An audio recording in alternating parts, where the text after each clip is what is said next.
Well, hello everybody, and welcome to the 224th edition of the Boxing Asylum Nuthouse podcast. I'm your host, Steve Wellings. Joining me this evening, quite a packed panel so far. We have the Guru, Tommy Allen, Kurt, Andy Patterson, Donny Baseball, Dave the Hater Lowback, and Bryn Jonathan Butler has jumped on as well. Sorry about the new link, guys, all the technical problems.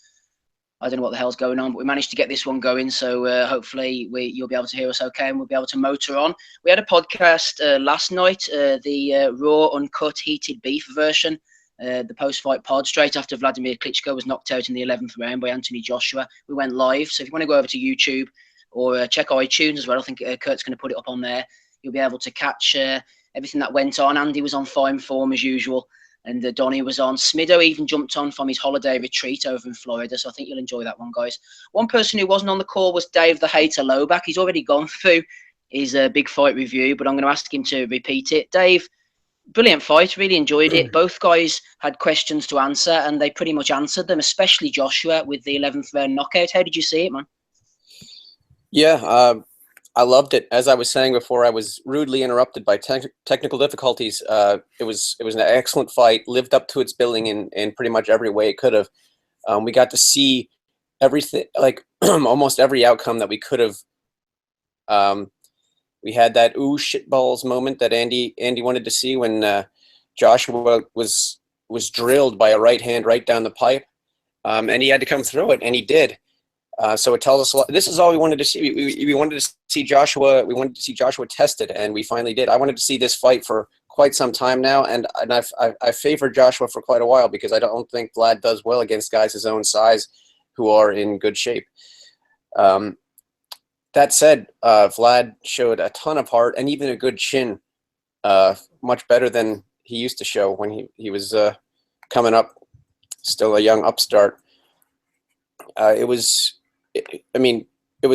drama from the fifth round on. Was momentum swings. I think in the first round, the early rounds, I think Joshua was pretty nervous. He realized he was making a big step up, and I think he was still doing well. I think he won 3 of the first 4. I think I gave Vlad the second, but Joshua was the one who was making the fight. He was the one doing much more. He was throwing, working the body a little bit, and he had some real fantastic speed, and he definitely had the speed edge over Vlad. But I think it was a great deal down to his emotions and the occasion and everything. That I think that was why he gassed.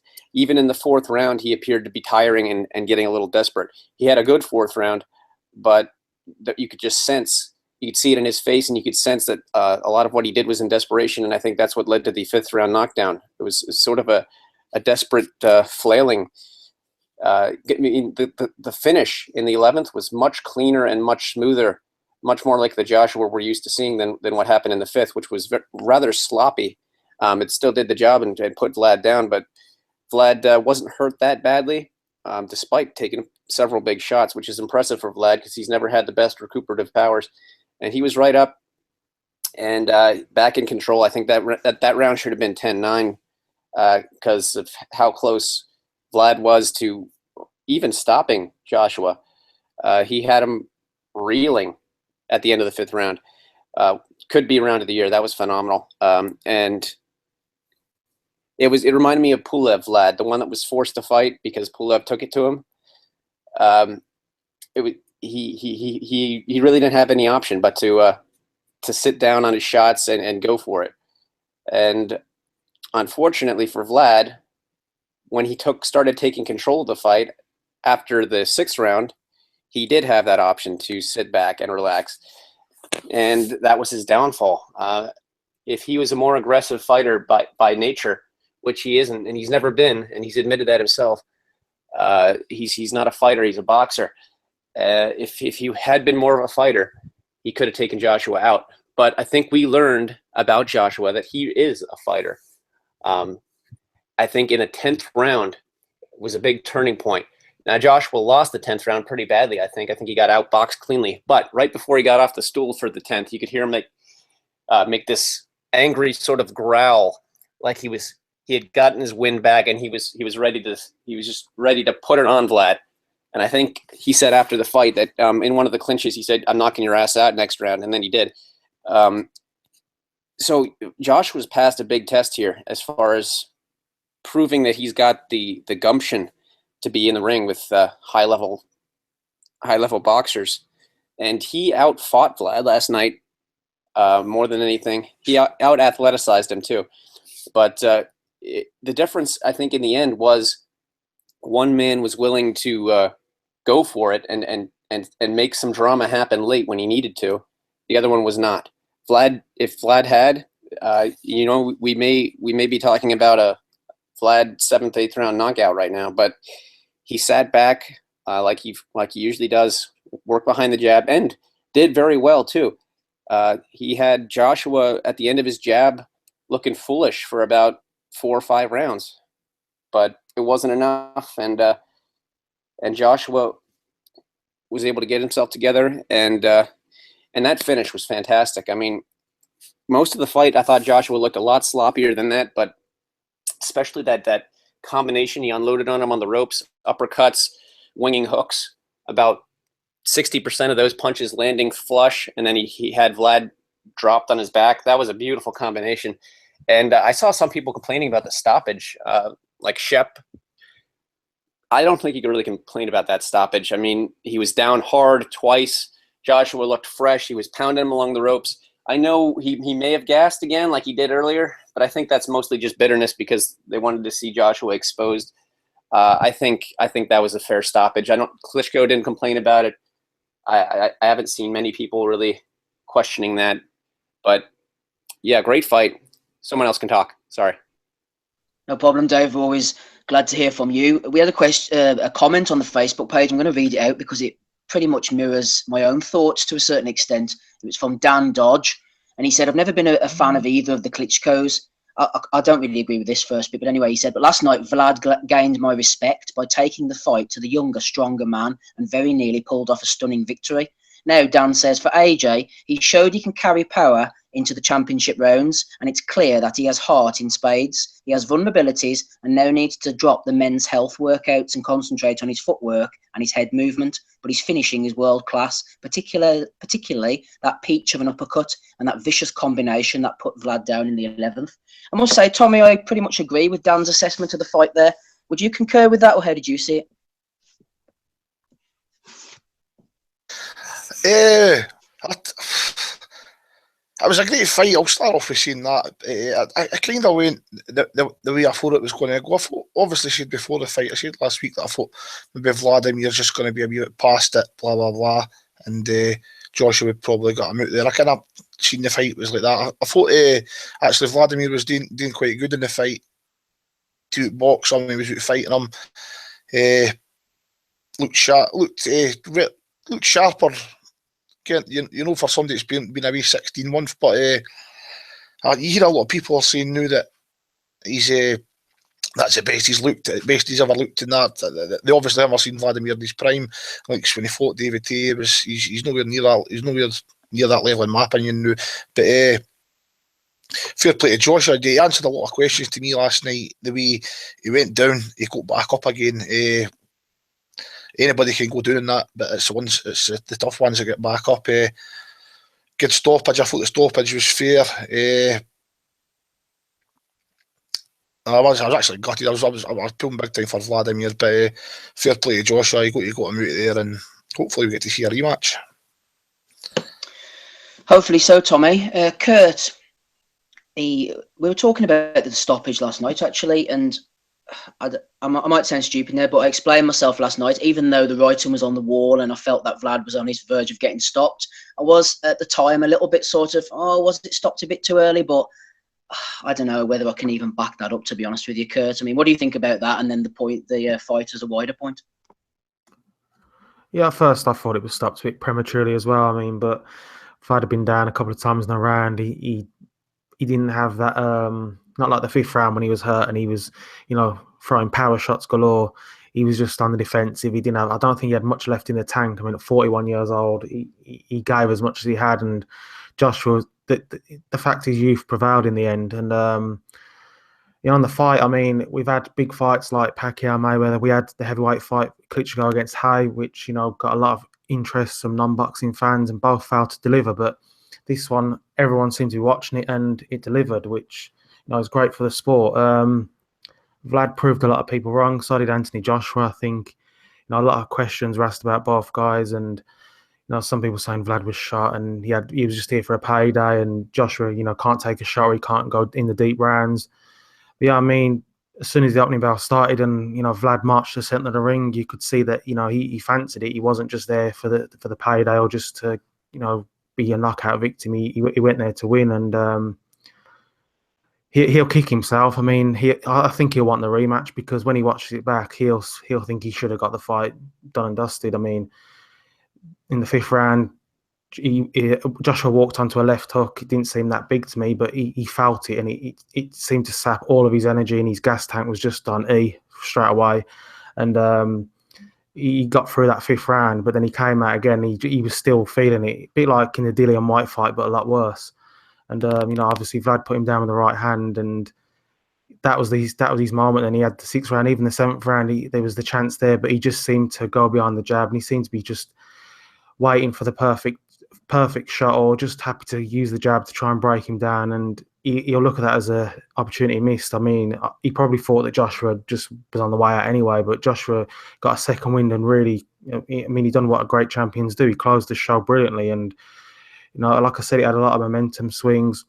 Both fighters put it on, and I think a rematch, and no one was really thinking about a rematch before, but I'd like to see it myself. And I know Eddie Hearn's talking about they want to take Joshua to America, but there's really only 2 opponents for him over there. One's Deontay Wilder, the other's Klitschko. That's it. So I think it makes sense. People will pay for it again. They'll be happy to see it, and Joshua will have learnt more from that fight than any of his previous fights, and that's what he needed. And that's why as fans, it's good to see young guys getting rounds and doing what Tyson Fury did. Maybe not always looking good, but getting rounds against different styles. And then when he does get the big chance, at least he's had the rounds. And Joshua never really had that, but he's came through that massive gut check yesterday, and he's going to be a much better fight for it. And even though he has got his flaws, there's still a lot of positives there. And in the current heavyweight division, which is quite talentless in my opinion, there's not many people he'd put as a favourite over him. And the thing is, Klitschko got 41. How many people would really put anyone as favourite over him? Probably Tyson Fury and Anthony Joshua. Anyone else? I just think he still at 41. He's right up there as well, which probably says more about the division.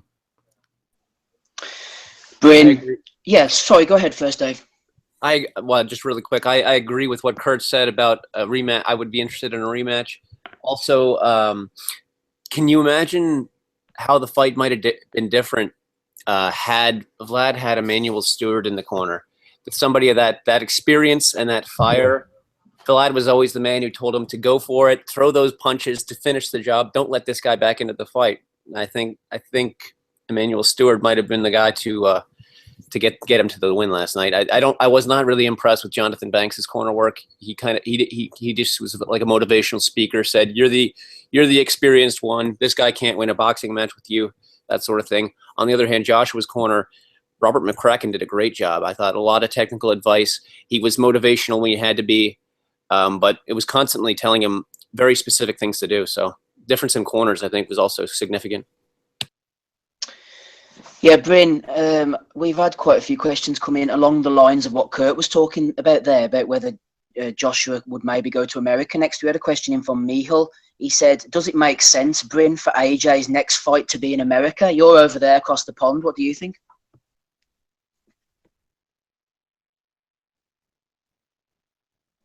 You don't mute me.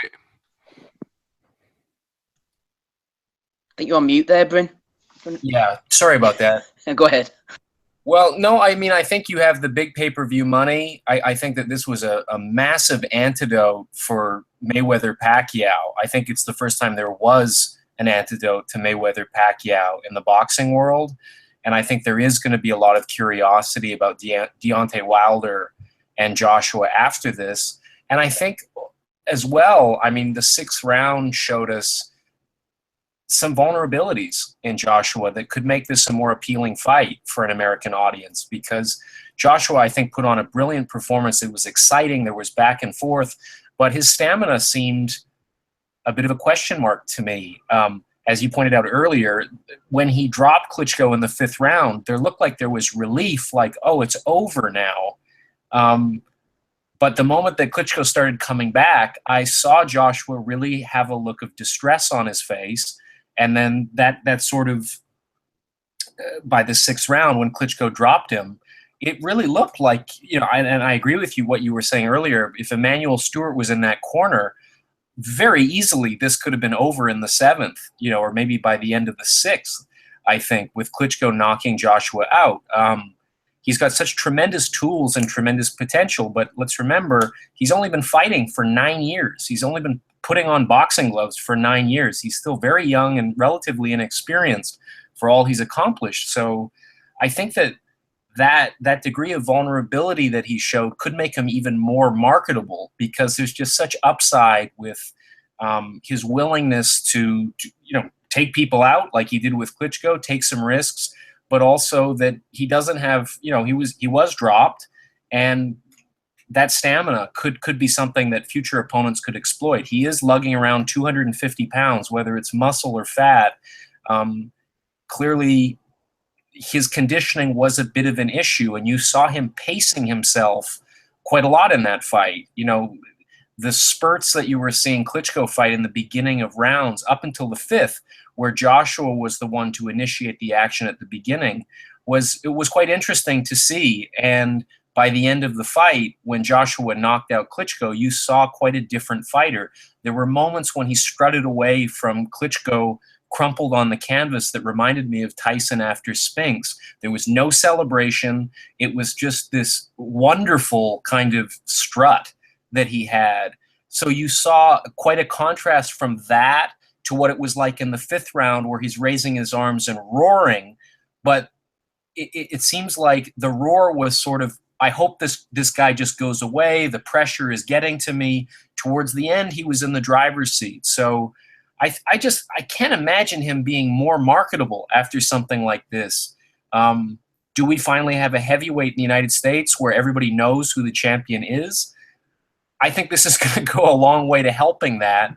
Maybe another fight or two, maybe he gets Tyson Fury next, and then Deontay Wilder is waiting as an undefeated fighter with, not quite as high a knockout percentage as Joshua, but up there. That's just such a fantastic fight, but I think it might make more dollars and cents to have it back in Wembley with another 90,000 people. I mean, Jesus, you could probably sell out the Azteca in Mexico City, break Julio Cesar Chavez's attendance record. Wouldn't it be something to see them try to go for things like that with this guy? He's young, he's a knockout artist, and he's, so honorable at the end of the fight. Both these guys, it was so almost heartwarming to see the result of this fight, for how, nobody was talking about money or the gate or the pay-per-view with this. It was all the quality of the product, unlike how they were able to game the system with Mayweather-Pacquiao. So I haven't been so, positive about boxing in a long time. Well, anyone who's positive about boxing, Bryn, doesn't last for too long on this show, so hopefully you'll retain that enthusiasm towards the end of the show, hopefully. We'll see. I'll try. Yeah. Hey, today, did you just want to drop something in quickly?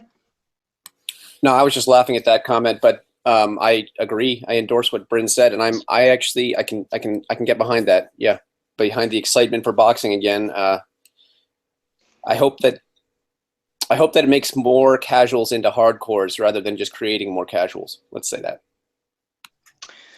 Okay, thanks for that, Dave. Andy, you made your thoughts known last night. Let's get in on this title situation, because I've been having a brief look at it before we came on air. Obviously, is Joshua going to unify with Deontay Wilders, with your Joseph Parkers? We have the IBF mandatory, as far as I know, is Kubrat Pulev, who beat Kevin Johnson on Friday night in Bulgaria. Joshua, Andy, also has this WBA super belt now, and the mandatory to that is Luis Ortiz, and after that he then has to fight the winner, and nobody wants to see this shitfest of Briggs against Oquendo. If I'm getting all that right, Andy, do you think these could put a spanner in the works to, towards what he really wants? Well, we're talking about that today, actually. WBO, we know the situation there. Parker's fighting. Next week, I think he's fighting. But I wouldn't be surprised see, it really depends what makes much sense for Joshua. Is he want to have another fight against Klitschko like he did last night? I mean, that's essentially 2-3 fights he had there last night. You think about it, the grand scheme of things, the punishment he took, just he had to dig to the well. But the Ortiz situation, what others are thinking, I kind of also agree with, is they'll have the Briggs-Oquendo fight, and I think they'll then order Ortiz to fight the winner of that fight, and then the winner of that fight will fight for this super title that I handed out last night to the winner of Joshua against Klitschko. But as I say, you want to see unification, so obviously Wilder, Parker are in the situation, but if you really want to pull my leg, what do I want to see next? I would like to see a rematch, unless we're going to get the Wilder fight sometime later on this year. Some folk were saying in the chat there as well that Josh was thinking about his want to have a defence in Nigeria at some point in his life. Obviously, his family's for there, so yeah. So that's a possibility as well. But as regards to the title situation, I just think it's an absolute shit fest what WBA did there last night. Presented their special fucking title, and now, as I says, there was a fight there last night against. It was on the PBC card. One of Mayweather's fighters, Zambrano. I mean, he was fighting for the interim WBA featherweight title there last night, and the WBA title at featherweight's active anyway. So what's the fucking point of creating another title? Again, it's just the WBA, just loading their pockets up again. But that is the situation as it stands. That one kind of backfired on TMT though, didn't it? Yeah, first round knockout. Iced. Do you want to just briefly give us an overview, Andy, of what you thought of the actual fight itself? Good fight. I'm not going to go say. I probably will say it's great. I said earlier on it wasn't, but if you add it up, I watched bits of it again today. I think if you think about it, I had the guy for Sky in the day fixing my Sky Q box, and he was talking about it, saying it was one of the best heavyweight fights he's seen in a long time. He maybe go back as far back as the 90s for a decent heavyweight title fight. Bo against Holyfield, Andy. I think it's the best one since Vitaly versus Lennox. Yeah, possibly. Aye, you could go back as far as that. I'll tell you what was a good heavyweight fight, Andy, although obviously not on the same sort of magnitude and level as this. I enjoyed Sergei Lurkovich against Lamont Brewster back in the day, but I mean they hadn't got the same sort of attachments, the big crowd and all that type of stuff. Yeah, that's true. But on the actual fight itself, I mean, I thought Klitschko he grew himself into the fight, but if you just look at it as well, technically and experience-wise, that was the main reason I went with Vlad last week, because just purely on experience, and you saw it there last night in spades. Especially like after the knockdown, he came back. As Dave says, if you put it on Vlad, he's going to fight back with you. He's going to swing with you. But then gradually, the jab started working. He was grappling when he had to grapple. And one thing I didn't really notice people pick up on or mention much anyway was what Vladimir was doing to actually land that right hand. Was basically he was basically putting his left hand out, maybe kind of making Joshua think he was going to throw a left hook or going to jab, and then he would just get that hand just like Lomachenko does or Rigondo. He gets the left hand and he'll bring down Joshua's lead hand, and he'll fire in the right hand in behind it. Did that a few times last night. I think it might even been in the fifth. Maybe the sixth, I think. He caught Joshua. I think it was the fifth, and then obviously got dropped. He dropped him in the sixth as well.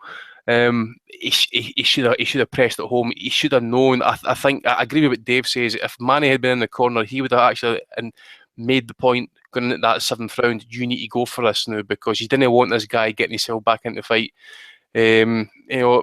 Again, we wanted questions answered about Joshua last night. We got that. Has he got the chin?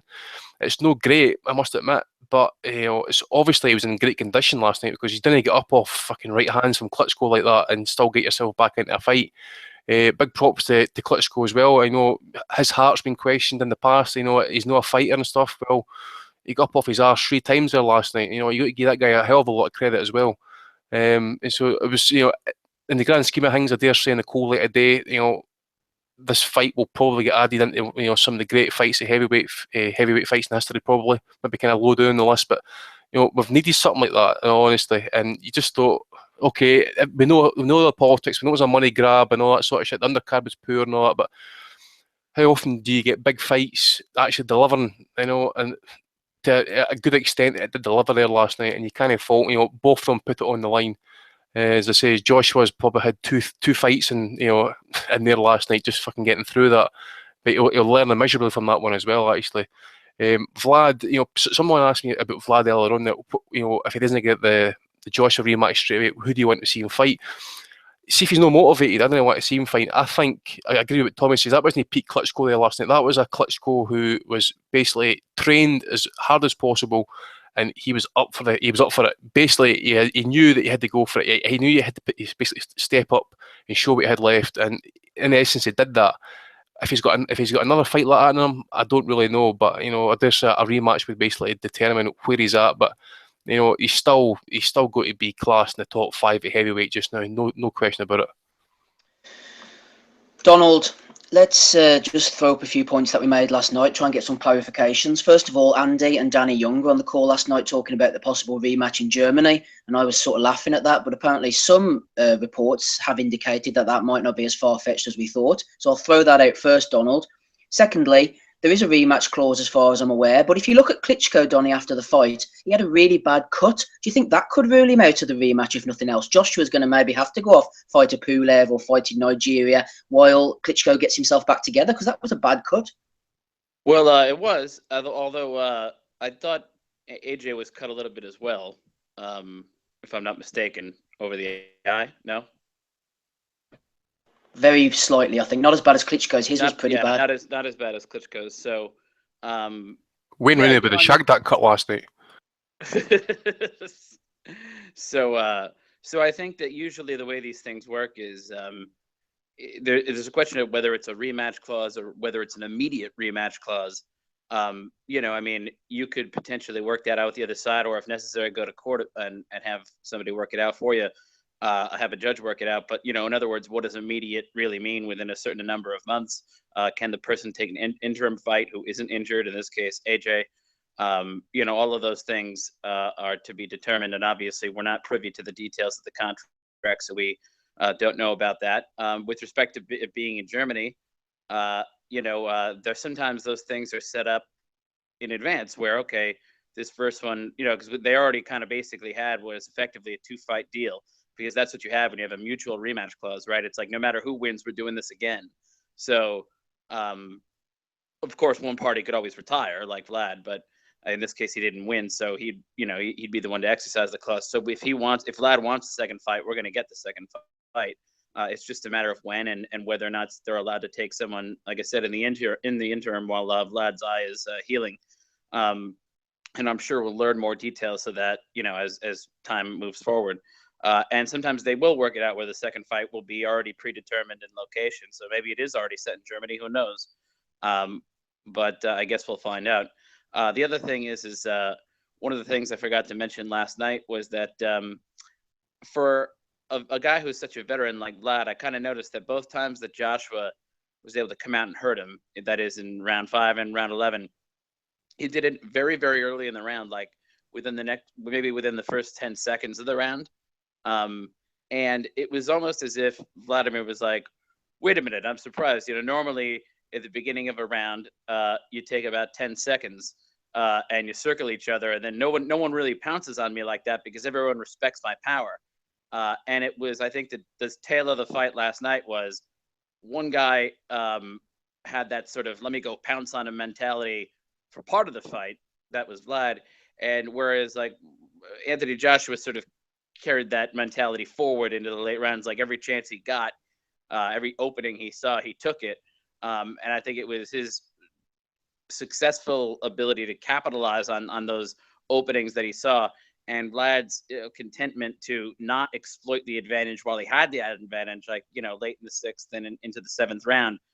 I think it was that was sort of the tail of the fight, right? If Vlad had kept his foot on the pedal, he might have been able to finish the job. But I think Kurt said he's going to be watching that tomorrow, and he's going to be mad because I think he knows he could have had that if he had gone for it at that particular time. He certainly had the heart for it. It was just, I think, a tactical mistake. I mean, you don't get off the canvas 3 times if your heart's not at it. I mean, he came there to win. He really wanted to win. Obviously, he wasn't just there for the payday, but he just made a real tactical error, I think, in not, keeping that pressure on him and sort of taking advantage while he had Joshua on the defensive. Excellent points as always, Donny. Right, Big Russ has jumped on the call with us. Russ, break it down for us. Yeah. Go ahead. Yeah. How did you see it going last night? How did I see it going? I thought Vladimir were going to win by knockout, but obviously I lost my bet, didn't I? So that's how it goes, isn't it? You don't win them all, do you? No. So what do you think then? Mate. You're fucking gutted. Pardon? What did I think to it all? You're fucking gutted. Are we on air now, yeah? Yeah, you're on live. Go ahead. Oh, yes. I thought that Joshua surprised me with his chin. He got up there from that shot. So, is he chinny? Maybe he might not be chinny, but I thought his fitness let him down. But Vladimir surprised me last night, coming out fighting like he did. But he's 41-year-old, and he's 18-month out game, and his legs let him down after round 9, didn't he? I think that was him spent as a fighter after round 9. He reminded me of Mickey Ward in the third fight with Gatti after 6 rounds. He had nothing left. And Vladimir after round 9, I think he was right and wrong. Well, was Joshua getting that second win back? But, you know, it was a to-and-fro fight, and it was good for the fans, wasn't it? But what I liked about it most was the 53,000 people that bought stub-up tickets let their feelings be known to Eddie and his father, Barry, a.k.a. Drunken Bazza. They booed him, didn't they? And I thought that was funny. Do you not feel a bit sorry for Eddie, though, getting booed in front of all those people? I feel sorry for Eddie because he's probably maybe Joshua's equal partner, and he's probably going to get as much money as Joshua, him and his dad. They're getting a lot of money, they're not throwing any punches, and they're putting a kid in with a guy who he's took a little bit out of Joshua yesterday. And if truth be known, they're going to probably take him to Germany next, and he's not ready for that sort of fight, is he? They're probably going to beat Vladimir because he's got no left, but no, they're not taking no punches. Why should I feel sorry for promoters, especially when they're getting that sort of money? I mean, I've got a lot of my family who are hard-working people, and they're complaining having to pay 20 quid for pay-per-view. And you've got all them people who are happy with stubble, and they're paying 18 quid for burger and chips and that. It's a con. I mean, he were totally and utterly a con, you know what they're paying. But, you know, it was a good fight. The other card were total crap. They should be ashamed of themselves, but that fight was a good fight. But it was only a good fight because you've got a guy over ill coming to the well for the last time, and a novice who was not ready for it. But did it warrant all the hype? No. Was it a good fight? Yes. So Russ, if you're in charge of Joshua, if you're his manager and promoter, where would you take him next?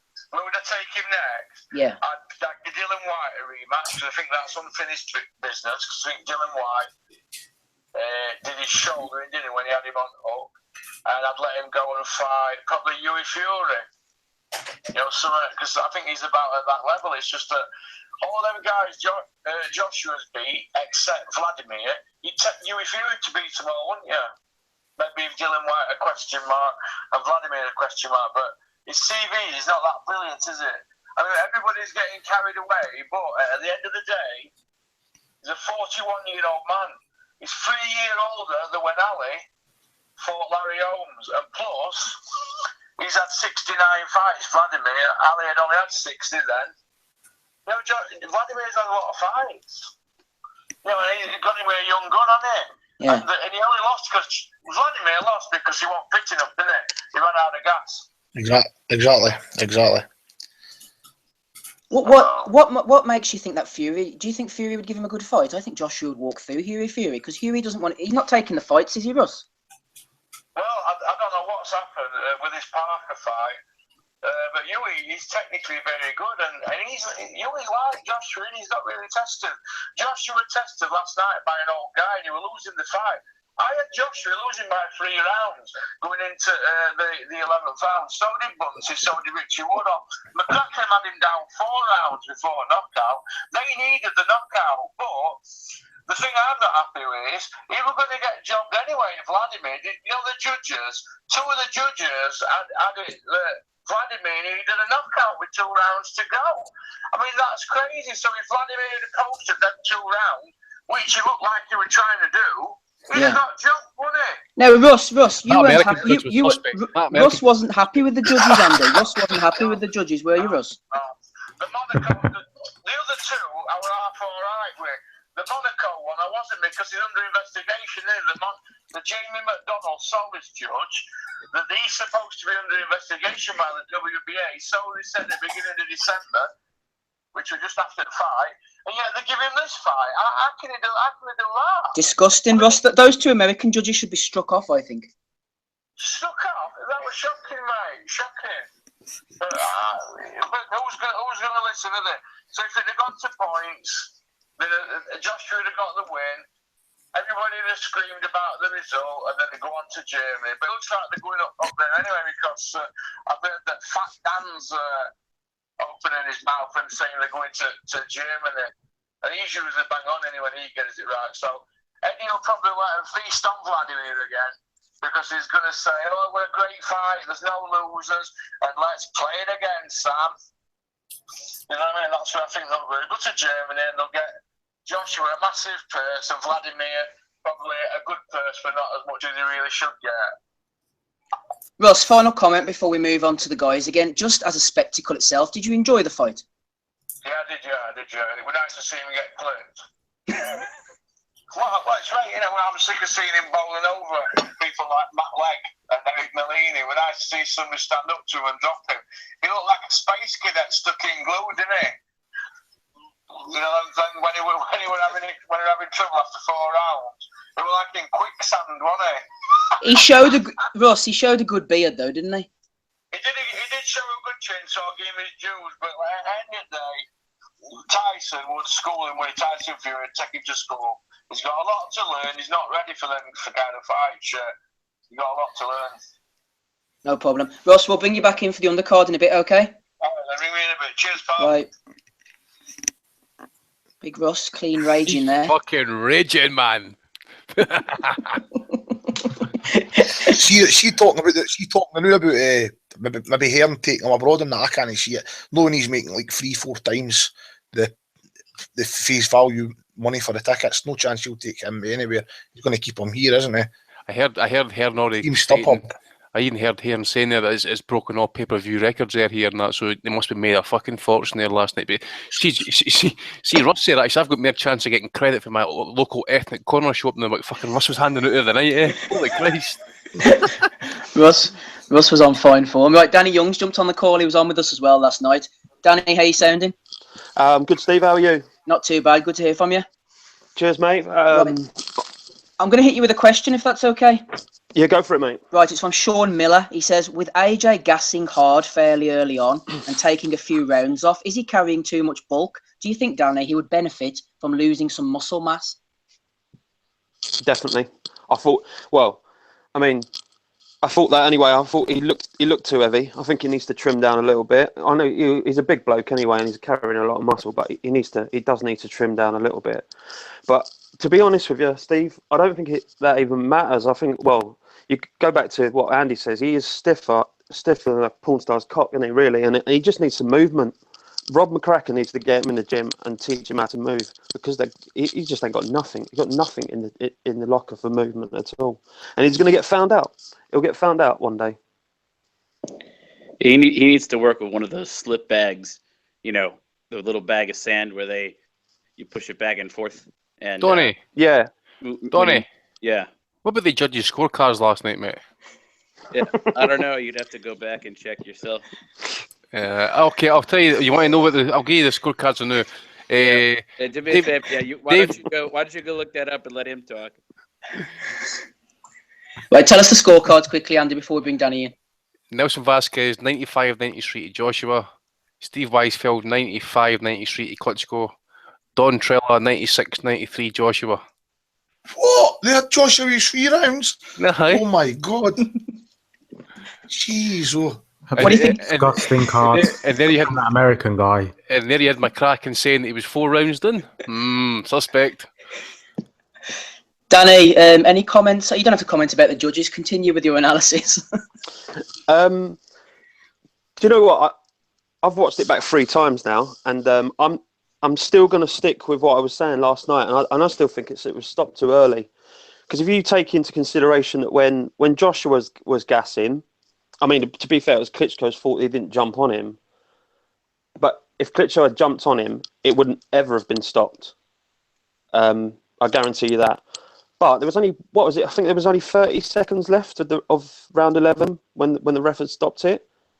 All it would have took is Klitschko to hold on for a little bit, like Joshua did for the entire nearly minute and a half of round 6. So, yeah, I'm going to stick by what I said last night, even though I was a bit half cut. I think it was definitely stopped a little bit too early, and 30 seconds of the round left. Who knows? Klitschko could have got off the stall in round 12 and put another right hand on him. But true, but the referee, obviously, Danny has no inclination as to what the time is. He just has to make a judgment call, doesn't he? Yeah, I get that, but I mean, like, again, like I say, I've watched it about 3 times. Joshua weren't hitting him with any particular clean punches. He was more smothering him than he was actually hitting him. Yeah, Vlad, like I said, Vlad was last night too. Vlad was using those evasive maneuvers. He was ducking and bobbing his head, and he was using his gloves to parry the shots. If you look at that closing sequence before the ref actually jumped in, there wasn't anything that really landed that cleanly. No. I think it was just the fact that he wasn't throwing back and had already been down twice is the key. But although I actually, everyone had said Vlad had not complained about the stoppage, and I think they were basing that on the post-fight interviews where I think Vlad was trying to be very respectful to somebody he presumably does like and respect and used to be his sparring partner of his, into some years ago. But he actually did in the post-fight press conference say that he I thought see that today. Yep. Yeah, he did say it. So everyone was saying, oh, he didn't say it. He just didn't say it in the immediate post-fight interviews, but he did say it in the press conference. Yeah, he was just being polite about it, basically saying, some people say whether it should have been stopped at that time or not. And he was just saying, that's what they think, and I have to go by it. That's his polite way of saying, I could have probably stuck it out, you know what I mean? But, well, it was stopped, and that was that, so... Danny, just regarding a point that a few people have made, including Dave Loback on this podcast, about Emmanuel Stewart. If the late, great Emmanuel Stewart was in the corner instead of Jonathan Banks and he'd have told Vladimir to go for it, do you think Vladimir would have made a difference, or it just wasn't there physically for Vladimir? It doesn't matter if he had Emmanuel Stewart, Jonathan Banks, anybody screaming at him. It just wasn't there physically at his age and fitness levels. I don't think Jonathan Banks is the right person for Klitschko. I think he's too passive. Yeah, I think he's a bit too soft. Like you say, if Stewart was in the corner, he would have been screaming at him. I think this is why I think the rematch needs to happen, because it was so close from being a win for Klitschko that we have to see it again. So, but yeah, going back. Sorry, the trainer. Yeah, going back. Yeah, I think it would have made a difference, definitely. Any final comments, Danny, before we move on and take another caller? I will tell you, Steve. Some friends of mine managed to get some tickets for the event, so they were set up in the heavens. I think they paid £70, which included a coach journey from Maidstone. They were told the day before the fight that they had to be at Maidstone to get on the coach, as it was leaving at 11 o'clock in the morning. What the fuck is that all about? I mean, like, what? There's fuck all to do in Wembley for like 6 hours before any fight has started at all. So that baffled me a little bit. But then, this is Matchroom, and it's pissing about, going. I don't know. It's just fucking not on, really. But hey ho. No problem, Danny. Thanks for jumping on, man. Cheers, mate. All the best now. Take care. Danny Young there. He was on last night. He's back on again tonight. Right, let's get a few questions on the go. We've had a fair few in, so I want to get through them as quickly as we can. Tommy the Guru Allen, this one's in for you from Richard Swig. We did mention this earlier, and this will happen a lot tonight. There's going to be a few points that are going to be replayed over and over. Tommy, on a positive note, is this the best heavyweight title fight since Lewis against Vitaly Klitschko? And do you think this brilliant fight could be a defining moment in British boxing history? Asks Richard Swig. I think you've got to flip the coin between this and Ortiz and Malik Scott. That was a great fight in Monaco as well, wasn't it? It was a good fight last night. I don't think it was actually as good as Chisora and White. I prefer Chisora White. It was personally, but there's neither nine in the top contest. What was the other part of the question? The last part of his question. Could it be a defining moment in British boxing history? No, it's not a defining moment in British boxing history. The reality is, Femi's fought somebody who's past his prime, no longer a champion. It'll be a defining moment in British boxing history when Tyson Fury puts his heavyweight title on the line against the number 2 in the world, Anthony Joshua. Tommy, do you not think, though, I know you said you preferred Chisora against Dillian White, but do you not think, given the magnitude of the fight, the fact there was so much on the line, and we've seen big fights, as Bryn alluded to earlier, like Mayweather-Pacquiao, just completely letting everybody down, being a complete and utter shitfest, given the fact this delivered on the high stage? Oh, definitely. Hey, there's no denying that. Like, I loved the fight when I was sitting watching that. I thought it was a fantastic heavyweight fight. First few rounds in that weren't great, but after round five onwards, and that it was brilliant. For the magnitude of the fight, obviously it's got to see it is, but I just preferred the Chisora White fight. But last night I didn't take away from last night. I thought that was excellent, still excellent. Gareth A. Davis says that was the greatest fight since fucking the Thriller Manila. He did. Ken Norton against Larry Holmes. Fuck me, man. Or Frank Bruno and Oliver McCall. Or Foreman against Ron Lyle. Ron Lyle was doing contest, that wasn't it? I think the problem is with heavyweights, we don't get many good fights. We don't get many good fights to be like nowadays. Most of them are turn up either fat and out of shape. So it's rare that you get two guys, actually big guys, looking in great shape. And anything that's a good fight, which it was last night, is already like magnitude into one of the greatest fights we've ever seen, and the greatest. Like these people tweeting saying, "Oh, this is the best heavyweight fight I've ever seen." Let's be fair; they're probably Anthony Joshua fans who haven't watched any other boxing fights apart from what Joshua's been doing. So, it was a good fight, but it's pushed a lot higher because of the event. And let's be honest, most of these guys expected Joshua to blow him out in 2 rounds. They thought he was fighting an old man, and when it turned into a bit of a scrap, they didn't expect it. Klitschko isn't going to have many fight of the year contenders, is he? So everyone's surprised by it. So it's just what it is. A really good fight, probably exceeded expectations, but no, it isn't better than any of those fights, let's be fair. That was an excellent point, Kurt. You think that a lot of the casuals who were tweeting out Klitschko had been built to fail. He was supposed to get knocked out early, and it was like a surprise that he sort of pushed it. They'd all seen him lose to Tyson Fury, who, let's be honest, these Joshua fans think he's absolutely abysmal. They all say Fury's got no talent, he's awful, he's fat. So if they're seeing this old man lose, and look terrible, which he did against Fury, they're all expecting it, but the fact is, they're saying because he was fighting Joshua, he pushed himself like never before, and he entered the ring in the best shape of his life. All this, bullshit. The fact is, he's 41 years old. He's not. Let's be honest. Klitschko 3-4 years ago knocks Anthony Joshua out. I mean, of course he does. Joshua doesn't get through that 6th round. He doesn't get through it. Not when he's, we all know that he's a safety first fighter, but when he's got a guy hurt, he usually puts him away, and he didn't. But that's the way it is. They gambled that Klitschko was shot. He wasn't a shot. Or he wasn't as badly faded as they thought, but Joshua still got through it. So full credit to him. But yeah, I think they were all expecting an easy fight, and it built into the greatest fight they've ever seen. If you go back and you watch Vladimir in his prime, I've referenced this before, but go back and watch the David Haye fight. David Haye's in his peak. Vladimir, we know how fast David was. Vladimir was every bit as quick as he in that fight, and just as good athletically as him.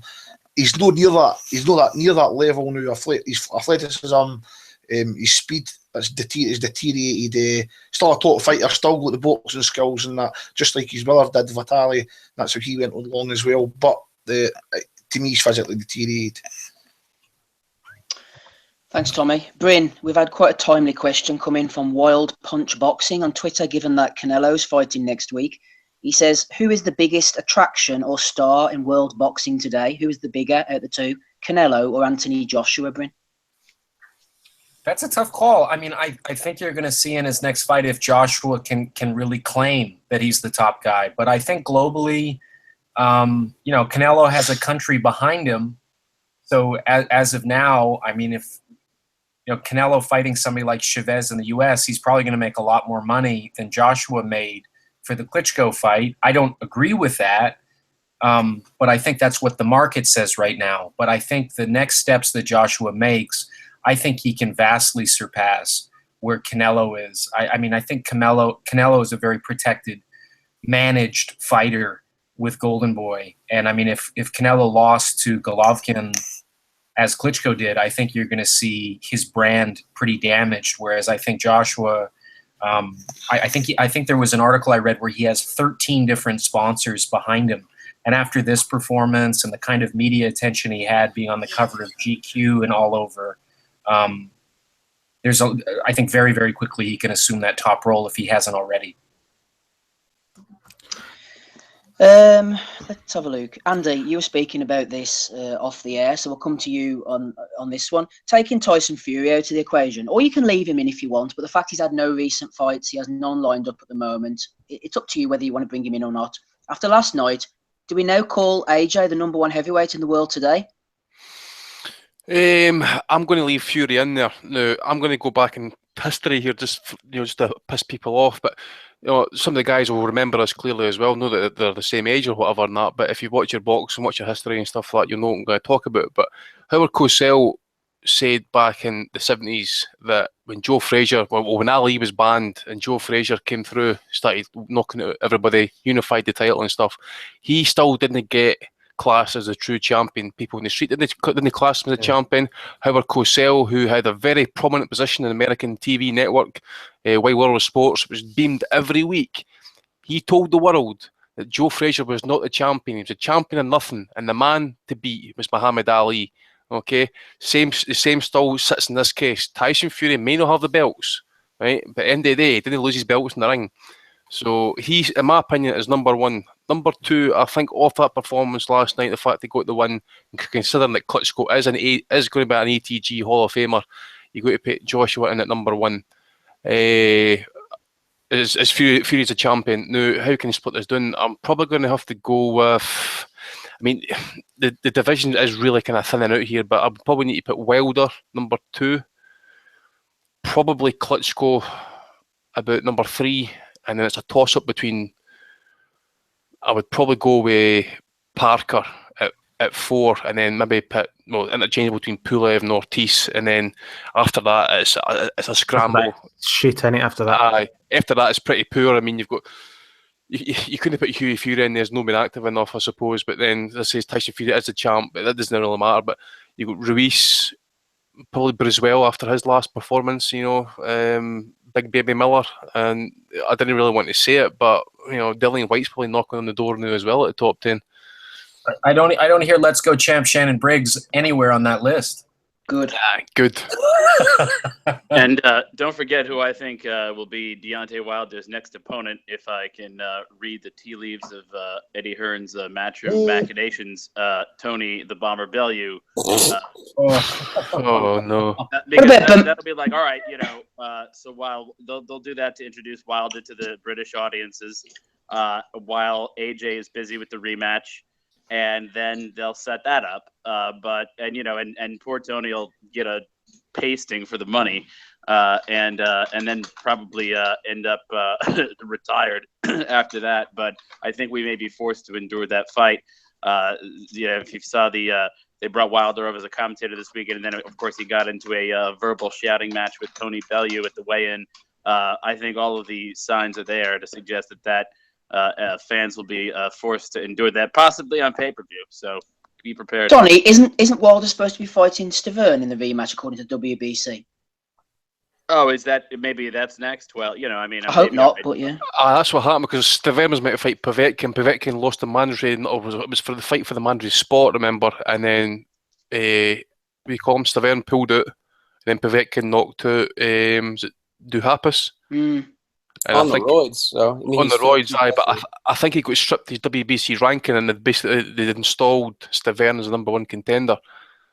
So that rematch may happen, but you kind of think as well, as with these big fights that get made and the money on the table, that Pulev and who you just mentioned there? Oh, Stavern take step aside money. Deontay Wilder, Andy, you'd have to think was brought along last night to rile up Bellew for some kind of contrived future, mismatch, because frigging Wilder added nothing to the commentary. He was absolute dog shit. Yes, true. the thing with Wilder is, okay, he has got that ability. He can show that he can box from time to time. He's done it against Taverne, even though he did look kind of ungangly doing it and stuff.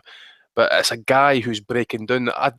Unless he's going to get big money for Bellew, I think he's got to hold out for that Joshua fight, get that fight, and then whatever happens, and he takes the money and leaves, because, you know, his hand's been broken so many times now. He's had problems with his elbow, skin grafting problems. He's no improved as such.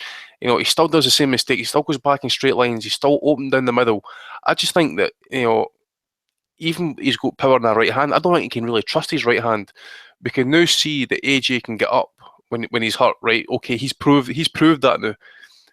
Fucking Wilder hasn't done that yet, and we're still waiting for him to get questions asked about him in the ring as well.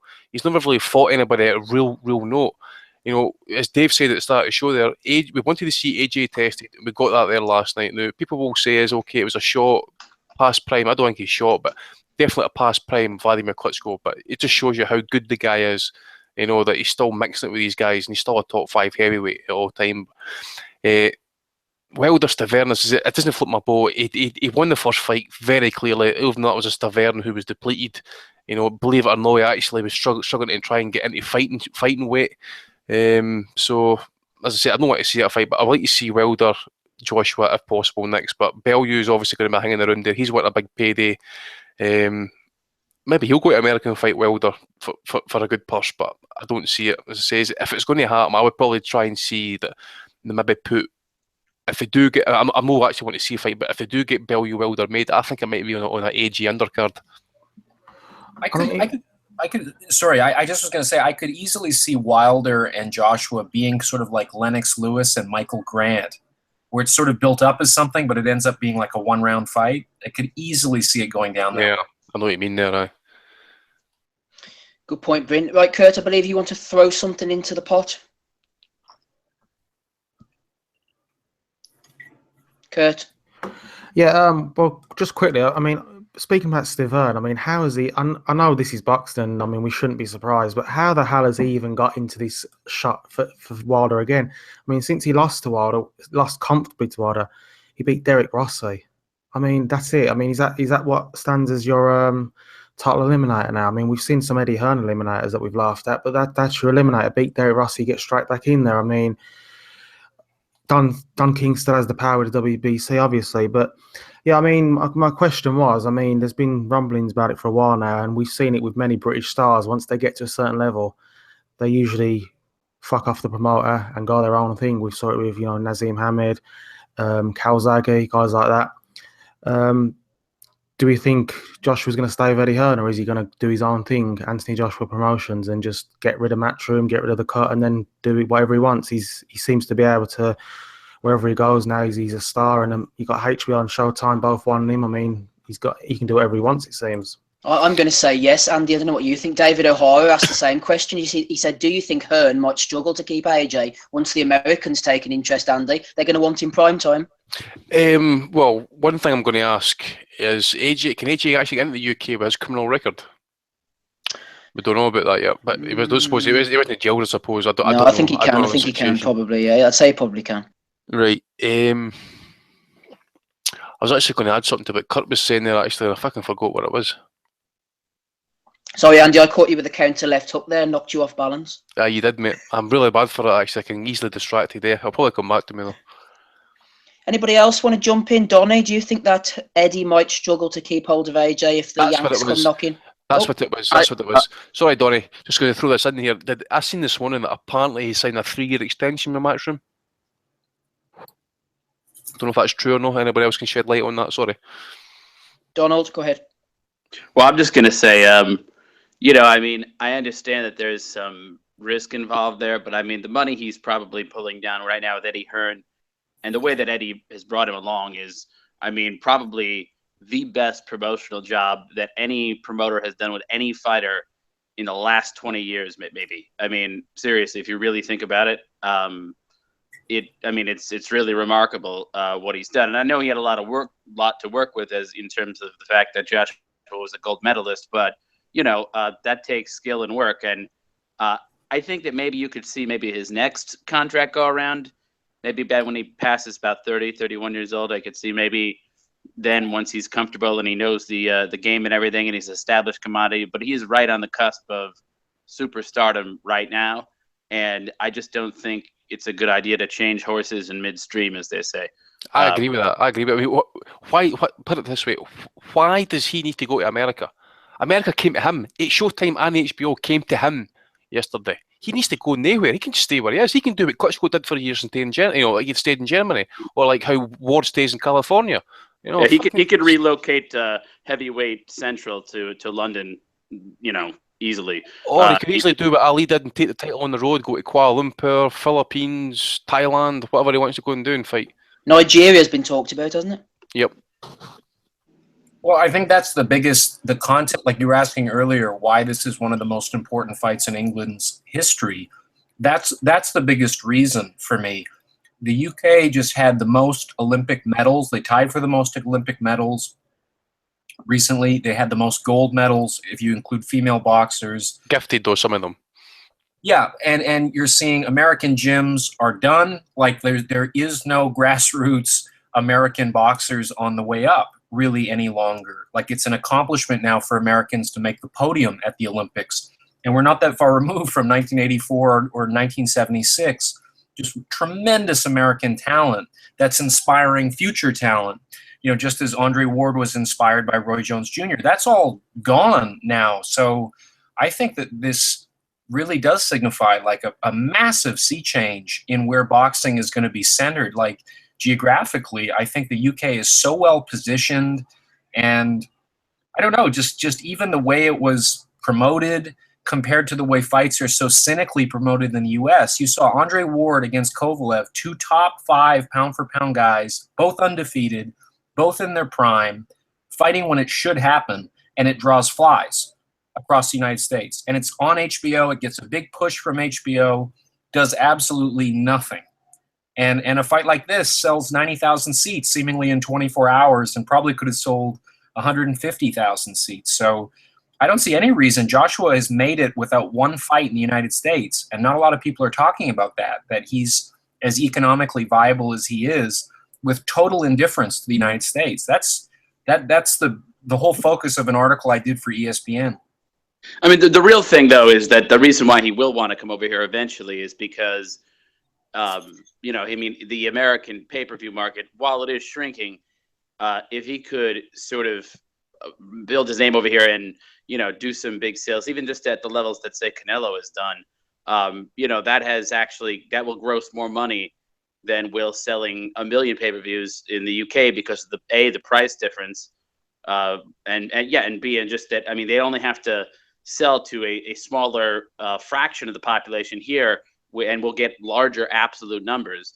And so when you consider the fact that it's $70 here versus what is effectively about 25 there, there is at least some value to cracking this market, but I mean, I think that in general, though, it will be based in London, like you seem to be saying, and like I was saying. I just think though that they will have him fight over here a little bit and maybe try to set up maybe 1 or 2 Vegas events or something at some point in the future, just because it'd be a profitable enterprise. But I think that by and large, especially when you have Fury there as well, I think that, like I said, heavyweight central is going to be in the UK. Well, look at Tony Bellew fighting his last fight with David Haye, a fight that meant absolutely nothing in the United States, and both fighters are making well into the 7 figures. That's pretty extraordinary that a fight that's totally irrelevant in the United States draws enormous numbers and makes big money for the 2 fighters in the ring. That's true. Yeah. And I don't disagree with you at all in terms of the major pot of gold with pay-per-view in the United States. I just wonder how much this shifts. As you guys were saying, HBO and Showtime were clamoring to come to Joshua for this fight. And HBO now is in a difficult position because they've backed Klitschko, but they really haven't had any sort of investment in somebody as obviously blue chip as Joshua is. So I wonder how that negotiation goes with Hearn moving forward, who quite recently on a podcast, I think last month, was making the point that if I was an American promoter, I would be really scared of what I represent right now, given how successful I've been in the UK. And this just solidifies his position, where Al Heyman is in a very troubled spot with everything he tried to do with $300-500 million with the PBC, hasn't produced anything of consequence. Whereas all this talk of boxing dying, I only see that being true in the United States. The UK demonstrated it's not just viable, but it's almost transcending sports. You know, it's going to be interesting where it goes in the next couple of years. Bryn, can I just get a quick word from you about HBO's decision to record it and show it on tape delay? Horrible. It was horrible. I mean, who was watching it after Showtime shows it at 4:30? You know, I saw endless Twitter, people tweeting saying like, well, who, like they were showing the advertisements that HBO had. Who's going to win? And it's like 4 hours after the fight's over. I mean, as dumb as Klitschko with buy my robe and my USB prediction. Well, who the fuck is going to buy that? What was your prediction? Your prediction is that Joshua is going to become the preeminent heavyweight, and you're going to help him to do it. I mean, to be fair though, in the past, I mean, when fights have aired live on HBO in the afternoon and then aired live at night. No, was there any HBO fights on last night? I wasn't. I kind of went to bed early, so was there any like live fights on last night? I went to bed too. I don't know, which speaks to how well HBO positioned themselves in the fucking Joshua sweepstakes. Yeah, well, I was going to say if it was alongside live boxing, I've actually usually read that usually they do better numbers at night when they show something else during the day because most people aren't home at Saturday at 4. They're out doing something with their kids or they are kids, you know. But you know, I mean, I wouldn't. I mean, I don't think it was crazy to do that. I know that they did some sort of thing also where the HBO would get more like of the delayed broadcast rights, like they can reshow it or something like that, or I don't really know. But that's right. No, you're right. Yeah. But I just think like you had the biggest heavyweight fight since Tyson Lewis, and this is what you do with it. Like, okay, so moving forward, after HBO has demonstrated, you know, 2016, most people I talk to in boxing say it was the worst year HBO's ever had. Well, great start to 2017, boys, after you just dropped the ball with the biggest heavyweight fight in 15 years. So I thought it was really incompetently handled because... yeah, but somebody had to take it, though, right? I mean, like, in other words, like, someone had to show it live and someone had to show it on tape delay. I mean, if they didn't compromise, we'd be all bitching about it because no one would have shown it live. I agree, but if you're HBO and you want to be the preeminent network, you show it live. You know, I think that's how they fucked up. So just slam your dick down on the table. Slam your dick down on the table and record your USB prediction, put it in your robe, and sell it for charity. Is it? What is it? Is Ross Greenberg the president of HBO right now? Peter Nelson, isn't it? Okay. Well, he seems to just be happily ceding the position of preeminent network to Showtime or whoever else wants it. It doesn't even have to be Showtime. The budget speaks for itself. I mean, look at their cards. I mean, it's been a sad year. Aside from that, 2017, I think 2017 is shaping up to be worse than 2016. It's horrible. And Showtime's putting on great programming. And Showtime always looked to me like retrograde compared to HBO. But in the last year and a half, you have to give it to them. Espinoza is putting together good fights. And I think this was a prime example of it. I'm watching it with Thomas Hauser at his apartment at 4:30, and you know, HBO, you know, the only representation of HBO during that telecast was Michael Buffer calling the fights and them actually filming him. Other than that, well, to be fair, in the post-fight speech, Joshua did give a shout out to Roy Jones, who was part of the commentary team. So maybe they'll thank him for that. True. No, true. And I'm not trying to shit all over HBO. I just think they dropped the ball on something that was a really pretty easy opportunity for them to get involved in the future of boxing. I think the flagship of boxing is not just going to be the heavyweight division, but Joshua is going to, you know, boxing hasn't had a guy to transcend sports in a positive way. And the aftertaste of what Floyd represents in gaming the system is something that still is reverberating in the United States. And let's look at how people are regarding this fight. Everybody on social media that was lauding this fight as a great fight was lauding it on the basis of achievement, not on the numbers. It's not some cynical exploitation of ripping people off, and all the customers are pissed off about what happened. All the customers who bought into this, who were at the fight, are saying, this was such good value for my money. And the United States and the way that they've been enabling the big fights over here, and look at Ward Kovalev, that's not a cynical fight, but it does nothing. There's a real problem in how boxing is promoted in the U.S. And I think UK with this fight just like sent a big message to those guys that they need to clean up their act. Well, you know what I would say to that, and one of the things that I think is a big problem is that the biggest sports network over there is Sky, because they have the Premier League, and the biggest sports network over here is ESPN, and they have so much. There was actually an article in the New York Times about it in November, where the Monday Night Football ratings have been consistently down over the last couple of years, and they were hoping that after the election, and that's why it was in November, that they would go back up, because I think most of the debates, presidential debates, were in October on Monday nights, and they felt like they were losing audience for that. Well, it turns out the next few weeks didn't really go up, and in general, it's been falling, and ESPN is so overinvested in the NFL that the only thing they can try to do to cut their losses, not losses, but in other words, to try to maximize their profits, which are kind of shrinking, is to just literally, smear the NFL all over, television all day, every day, even in the motherfucking off season, right? Like, it was 2 hours yesterday, I read on Twitter, before ESPN announced the result of this fight and showed even a single semblance of a highlight, because they were covering the 6th round of the NFL draft. Okay. 6th round. That's like the most, it's not like the first round or something. It's the 6th round of the draft, and no one fucking cares. But they have to be so invested in it because they had so much money invested in the broadcast rights that it just crowds out room for other things like boxing. Sort of like second-tier sports like that. And they used to have such a wide-ranging, panoramic view of sports. I remember you used to see news on IndyCar and all sorts of things that you don't see any of that stuff anymore, because everything is the NFL all the time because they're overinvested. Whereas like if Sky, now like boxing's part of their thing because it kind of piggybacks on Sky up on the back of the Premier League. That's why Sky will cover it so much, and people are already tuned into Sky for the footy, as they say it. So therefore, boxing gets a good cross promotional endeavor. That's Okay. so true. That's so true. And yesterday, ESPN is always on where I work, and I saw Mike Tyson come on the screen, and it started showing a few highlights of his knockouts, and I thought, oh, this could be leading into Joshua, maybe like trying to like show how similar the two are. No, it was just to show another football player who was being drafted who also had the name Mike Tyson.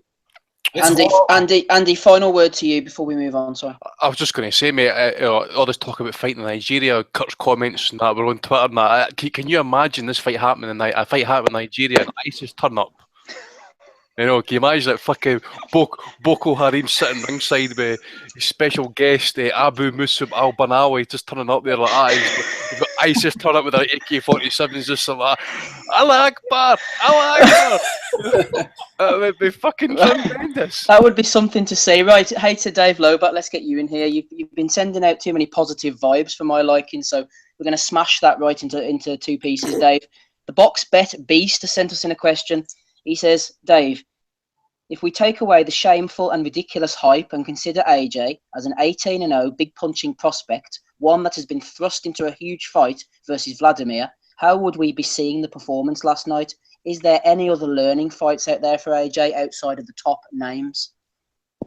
Well, the way I analyze it is I do take away the hype, and I just go by what I see in the ring mostly, because I've never bought into the Barry Hearn nonsense or the Eddie Hearn nonsense to much degree, and I know Joshua did not win at least one of his fights he should never have had that gold medal. He got beat by the Cuban. We know that, and I know I'm well aware of seeing Joshua's flaws. That said, I think he can do more than Vlad can. Vlad has that experience, but it's not all a positive thing. He is limited in so many ways. He can't do his punch variation is not as good as Joshua's. His speed is not as good. Of course, that could have to do with youth as well. But yeah, I don't think Vlad has. I think he's just so set in his ways. He doesn't have as much imagination as he's so much more predictable. He's gonna jab. He's going to try and set up the right hand. And that left hook, he landed one good one maybe after Joshua was like already exhausted and like kind of staggering around. He landed one good left hook that I remembered last night. Most of those left hooks, Joshua slipped him. Joshua had really good defense against Vlad left hook last night, and Vlad didn't have much of an answer for that. The right hand did pretty well. The jab did well. But where was the uppercut? Vlad threw like a couple uppercuts maybe. None of them landed with any authority. Obviously, Joshua had several uppercuts land with authority, most notably the one that set everything off in the 11th. But the second knockdown in the 11th was also caused partially by an uppercut. Vlad also, I don't think he threw a single body shot last night, which Joshua did attack the body. So I'm seeing maybe more potential in Joshua as a fighter than I did in Vlad. I mean, Vlad did very well using his particular skill set, considering his limitations in the sport. He did very well in the fight and very well in the sport and has a good legacy. But I've been saying this since before Bryant Jennings, after Bryant Jennings, before Tyson Fury, after Tyson Fury. Vlad is limited. And I don't think he makes adjustments well. I don't think he has very much imagination. He's admitted himself he's not really a fighter at heart. That's what Anthony Joshua beat last night. And it's a good win because considering Vlad's achievements, but it's not like an ATG win, in my opinion. Okay, Dave. Liam, the streaming guy, is on the call. Before I bring him in, I'm just going to go off the beaten path very slightly with you, Kurt. It's on the heavyweight theme. Joseph Parker was supposed to be fighting on the 6th of May against Hughie Fury. For reasons that we're not really going to get too bogged down in now, Kurt, that fight is not happening. He's now fighting against this Romanian based in America, Razvan Cojanu. Let's have a look at this, Kurt. 4 fights to go. Mr. Cojanu was knocked out in the second round by Donovan Dennis. 3 fights ago, he won a split decision over 6 rounds against a 12-17 fighter. He then knocked out a 0-3 fighter, and then he went on to knock out a Chinese heavyweight in the second round who was 7-1. He's now challenging for the WBO heavyweight title against Joseph Parker.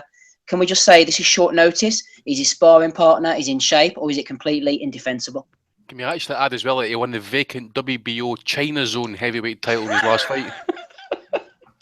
He won that title. Okay, well, Steve, take everything you just said back. Great fight.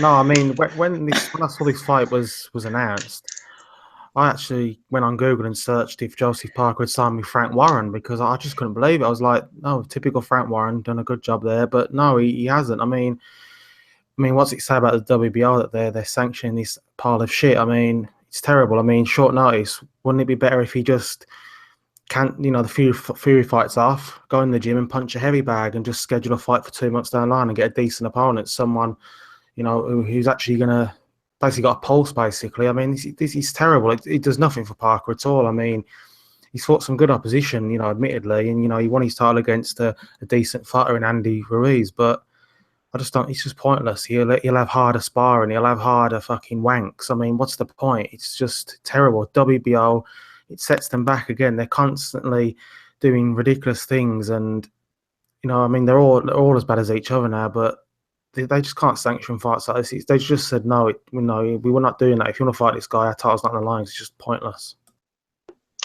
I posited last night that I thought Parker might give Joshua trouble for a few rounds early on in their fight. I was roundly and rightly probably laughed at. Does anybody want to briefly comment about Parker's shitfest next week?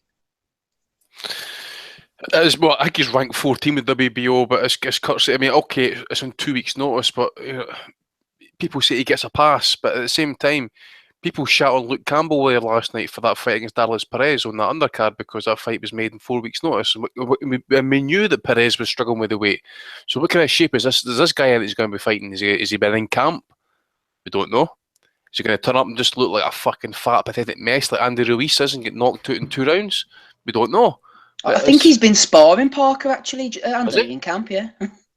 Well, fucking hell. So what we're going to get is, like, basically he's going to carry him for, like, 10 rounds and maybe get the guy, listen, pal, just quit. I'll give you an extra 10 grand. But, this all goes back to, Hughie Fury. What is the guy playing at? Does this guy want to fight or not? These are fighting men, apparently, yet 2 of them don't do any fighting. both of these guys need. I mean, Fury, we know Tyson's going to be back soon. Hopefully, if he can lose about 10 stone, which he probably will do, but I don't know when he's going to do it. But Huey just needs a fight. I mean, we're constantly being told how good this guy is, and just like Tyson, he's going to shock everyone when he finally gets a big fight. But I mean, he had it there, right? He's had the great opportunity. He hasn't deserved it, but he's been given a chance, and now he pulls out with the old back excuse. The back excuse is always used when a fighter doesn't want to fight for whatever reason. We know it's because he ate wild boar. So, I mean, they need to sort out their issues. But Huey Fury, I just generally just don't care about him until I see him fight someone who's worth anything. To be honest, I agree. This is all on Huey, and as I apply the same standards to Adonis Stevenson not fighting names. I like Huey Fury and the Fury family, but I gotta say the same thing about him. Until he fights, he's not really relevant, is he? So yeah, it's all on him. That was an awful excuse. I mean, eating entrails and all that sort of shit. Come on. I mean, Kid Galahad's excuse was fucking more kosher. Fury should have said that Kid Galahad's brother had cooked entrails into his food or something. Well, if the entrails were cooked in a particular way, I think they would be kosher, but it's the Mexican meat scandal again, isn't it, Donny? Oh, pardon? Mexican meat scandal again. Oh yeah, that'll. Oh, just test him 5 times. He'll eventually go positive when we can make the fight. I just find it pretty hilarious. So that they've had 2.5 years to come up with an excuse. They've all been sitting around the table. Look, what are we going to say? What excuse we're going to use? And someone's put up, why don't we just say we get a fucking wild boar? I mean, it beggars belief. But apparently the hearing's next week. Does it really matter if they get done for it or they don't? I mean, it's boxing. Who cares? Whether they took 25,000 different types of drugs, they'll be back soon anyway. So it is what it is. I think it's clear they've both done something. I mean, let's be honest. Most of the British people, if these were foreign fighters doing it, we'd all be saying they're guilty. No one gives Povetkin any excuses. We say he's guilty. So I think it's pretty obvious they've done something, but it is what it is. Well, see the thing is, though, right? UCAD lifted the suspension, and they've said that the positive test probably came from contaminated meat. That's them. It's saying that the B sample came back clear, and there's another blood test and that done that was clear as well. So they're saying it was just a very, very small trace, and it's likely came from contaminated meat. So I'll go with that. Okay, Liam, you're a fully fledged member of Team Stream. Were you Facebook Live in the proceedings last night? Liam, from Redsies, EFC. Can't hear him, mate. I did see somebody, back to Bryn's point about how those who thought the pay-per-view were going to be very happy they did and think it was value for money.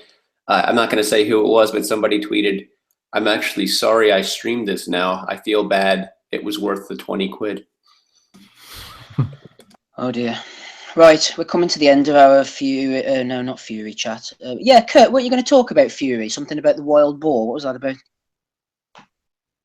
Oh, no, I've already mentioned about it, about their drug excuse that they ate the wild boar. The entrails, yeah. Okay, right, couple more questions and then we'll move on. We've got a few questions that aren't Klitschko, Joshua related, and then we're going to go off into our Canelo against Chavez Jr. chat, which I believe is next week. Liam, shout to you. Liam. Not hearing him at the moment, unfortunately. Right, Guru, we haven't heard from you in a while. Question from George Ross. He says, ask the gang if Fury has faced anyone like Joshua, because I'm not sure, says George Ross, if Joshua could stay away from him for the whole 12 rounds. He thinks when Josh goes, he goes. Well, there's not much in it between Vladimir and Joshua, obviously. So you've got to say that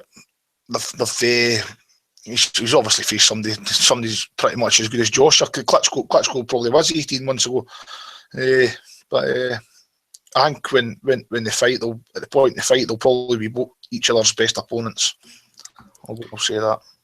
And you got to think as well, someone like Joshua is always going to be the favourite in that kind of fight. You got to think Joshua is, we all said it before. A lot of the casuals like Joshua. They like a guy who's knocking guys out, who looks good. He's knocking guys clean out.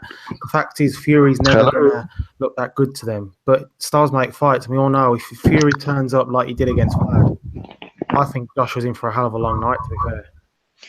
Right, Liam, sounds like you're out on a sailing boat or something. You okay? Can you hear me? Yeah, we can hear you. Go ahead, man. Oh, what's happening, Playboys? Woo! Team stream, baby. Oh, team stream, baby. Fuck Eddie and fuck everyone, mate. Last night, I'll tell you the story. Last night, I'll be honest. I was selling the pay-per-view for £1 because I've been streaming for a few months now, and I think last night was the best. I swear to God, if you were on that stream, you would have been pleased because it was like HD quality. Do you get what I mean? It puts the boxing guru to shame, I'm afraid. But in terms of that aspect, like last night, but I looked on the analytics, last night, and I got like 70,000 people watching it. So people must have jumped on it back and forth. Do you get what I mean? So seriously, you made that amount of money last night?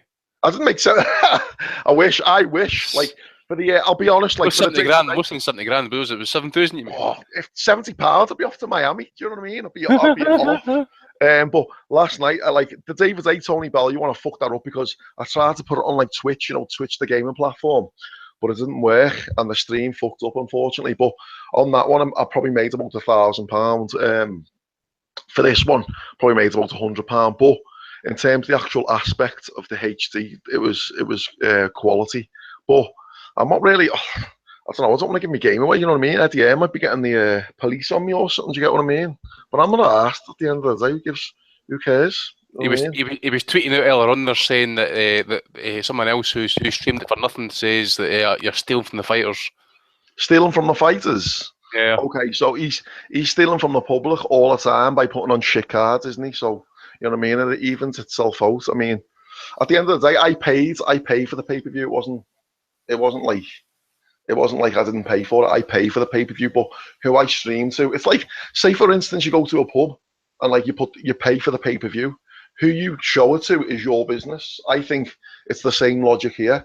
Just because it's on a technical platform, who I show it to is my business. If I've paid the £20, do you get what I mean? Then I can do what I want. That's what I think. Do you get what I mean? What do you think? What do you think, basically? Yeah. You might get this in the morning. Wait, is what you're doing, is that any worse than getting tickets and giving them directly to StubHub to sell it 3-4 times the face value? Well, that's what he's doing, basically. That's what he's doing. So, to me, that's... Yeah, I can understand where you're coming from, but when you think about it, the amount of streams Eddie Hearn or the amount of pay-per-views Eddie Hearn's put on that are dog shite, don't you think people deserve? I know obviously I'm making money from it, but I mean £1 a person as opposed to the multi-millions he's making, the amount of crap pay-per-views he's put on. Don't you think it's some do you get what I mean? Don't you think people deserve to? I don't think it's wrong, basically, because I've paid my dues. Well, so I think you're doing a wonderful job. I salute you. Yeah. You're doing wonderful. I mean, don't you agree though? Don't you agree? I've listened in so many times to Eddie and you pay £17 for a dog shit pay-per-view. Even last night, the only fight that was good was Joshua Klitschko. Katie Taylor, I'm not being funny or nothing, but who wants to see that? And the other fights, I thought the fights were average. You get what I mean? For a Wembley card, you could have put Chisora White 2 or someone else as a co-main. The UFC do. They put a main and a co-main to cover it. But for Wembley, I just think it was piss poor card, to be honest. And Liam, this is going to be you in the morning. You listening? Yeah. Yeah, hang on. You know what I'm saying? Pally, fuck, I'm not being funny though. I'm not asked. It's just if I'm giving a HD stream to somebody, why does it affect everybody? I know obviously I can stand Eddie Hearn because I'm doing about millions, but not millions, but thousands. You get what I mean? I'm not. Well, you know what I mean? One thing though that I think, that I'm sure that I'm sure that the fighters or Eddie Hearn would say in response is that when you compared it to showing a fight in the pub, The pub doesn't pay the individual pay-per-view price of like 20 quid. They pay a hell of a lot more than that. That's true. They pay thousands of pounds. But they don't pay thousands of pounds. Like I used to live in a pub. They pay on average about £70. That's what they pay for like a pub license. Do you get what I mean? I've lived in a pub. I know the script, but you can't you can criticize me obviously, but at the end of the day, I'm giving people that can't afford £20. Do you get what I mean? Like a platform. Because I stream all the time. I don't just stream boxing, I stream football, I stream everything. Do you get what I mean? I don't know. I just do what I do. You get what I mean? Like, I'm not flaunting. I'm not saying, oh yeah, but at the end of the day, it's like, do you want to watch it or not? Do you get what I mean? Liam, listen, we've gone through the ethical discussions. Tell me quickly before we let you go about the actual fight itself. How did you see it going down? Did you actually watch it? I'll tell you the story. Actually, I lost £2,000 on Vladimir Klitschko to win, because like I was listening to Dwyer's, that Dwyer on YouTube, his podcast and things like that, and I was pretty sure myself Vladimir Klitschko was going to win, because in terms of Anthony Joshua, he's like the Mike Tyson mold. He's built all muscle power. He's like a puncher, isn't he? He's not really like a boxer. So I thought it's gas in the later rounds, but obviously not. When I was watching it, I was like shocked to see. I was shocked to see him absolutely dismantle Klitschko, but I still think Tyson Fury will absolutely school him, to be honest. It's just one of them things, but £2,000 down, so I'll have to go and stream some more events to rob Eddie M, won't I? Anything else you want to add, man? Oh no, at the end of the day, your podcast is probably the best. Like, what's that other podcast? I was watching it, it's on like a Monday night, but it's an absolutely dog shit. You got some like Welsh fella chatting absolute shite. Do you get what I mean? So, I don't know what it is. It's called The Next Big Podcast. I'm not trying to promote them, but at the end of the day, they are dog shit compared to yourselves. Do you get what I mean? You actually give, I know you slate some boxing that, but you actually give good points of view on that. And I enjoy listening, because you are a legend. 10-inch legends you are. Thanks very much, Liam. We'll catch you again soon, man. All right, thank you. Bye-bye. Cheers. My best, mate. Fuck's sake, Andy, we've upset everybody tonight. Oh man, but if you saw last week's fucking last night's show, it's been obviously disliked by every fucking Joshua fan that fucking listened to it, and now we've just been getting more hate coming in. Fuck. I just hope someone, wherever the prison is near Liverpool, someone can sneak a phone into Liam when he's in the nick, and he can call us in and let us know. Walton, isn't it Walton or something up in Liverpool, I think? Yeah, you can let us know how. Yeah, sneak a phone in there. Yeah. We'll maybe get Rusty game of hand, how to settle in and stuff like that. Aye, and just a quick word from Donny Baseball, the official legal voice of the podcast. Have we broken any rules tonight, Donny? Have we broken any rules? No. As our guest. Yeah. The opinions of Liam do not. Well, listen, can we just say if there's any? Well, Tommy will confirm this. If there's any legal suits or anything like that, you deliver them to Ben Wiseman Industries in Boston, Massachusetts. Okay. Ben Wiseman Industries. That's right. Right, boys, we're going to have to motor on. I'm going through the questions now because we're 15 minutes to the top of the hour and we've got so much to get through, so it looks like it's going to be a long one. Right, Kurt, tell me about this one before we finish. I Am the Barman has said, chart the return course for Tyson Fury as briefly as you can, Kurt. I think that Tyson Fury gets fit by fighting 3 times before he can match up against the elite. Which 3 fighters would you put him in against, Kurt? I think he's already fought him, Christian Hammer, obviously coming off the David Price win. An easy fight for Tyson Fury again, I think. Guys like that, there's no point fighting, these pregnant Latvians who, he needs to fight guys who are obviously not going to be the top in the division, but guys who come to fight and they can take a bit of punishment. I think Fury needs a few rounds. People are saying they want to see the Joshua fight this year, but come on, he's about 30 stone. It's not going to happen. Let's give him a chance to lose a bit of weight, come back in the summer or whatever. He'll probably look terrible, out of shape, but he'll be against a nondescript opponent, and then look to take on someone like a Hammer, someone like that, I'd say, who, like I said, he's coming off a good win.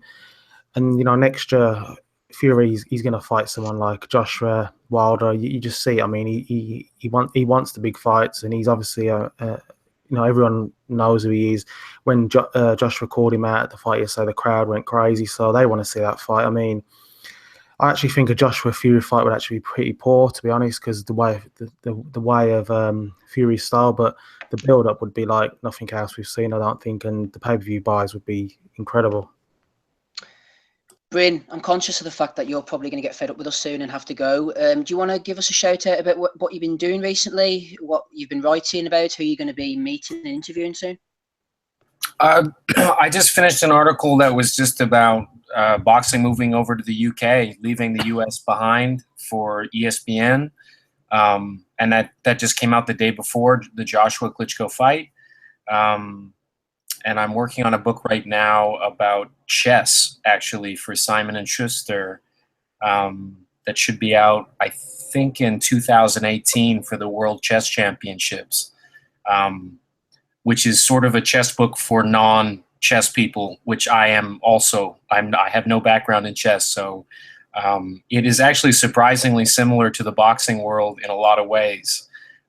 Just strange characters, pretty out there subculture. 600 million people play chess, and only 30 can make a living doing it. Lennox Lewis, I believe, Bryn, was a big chess player. That's right.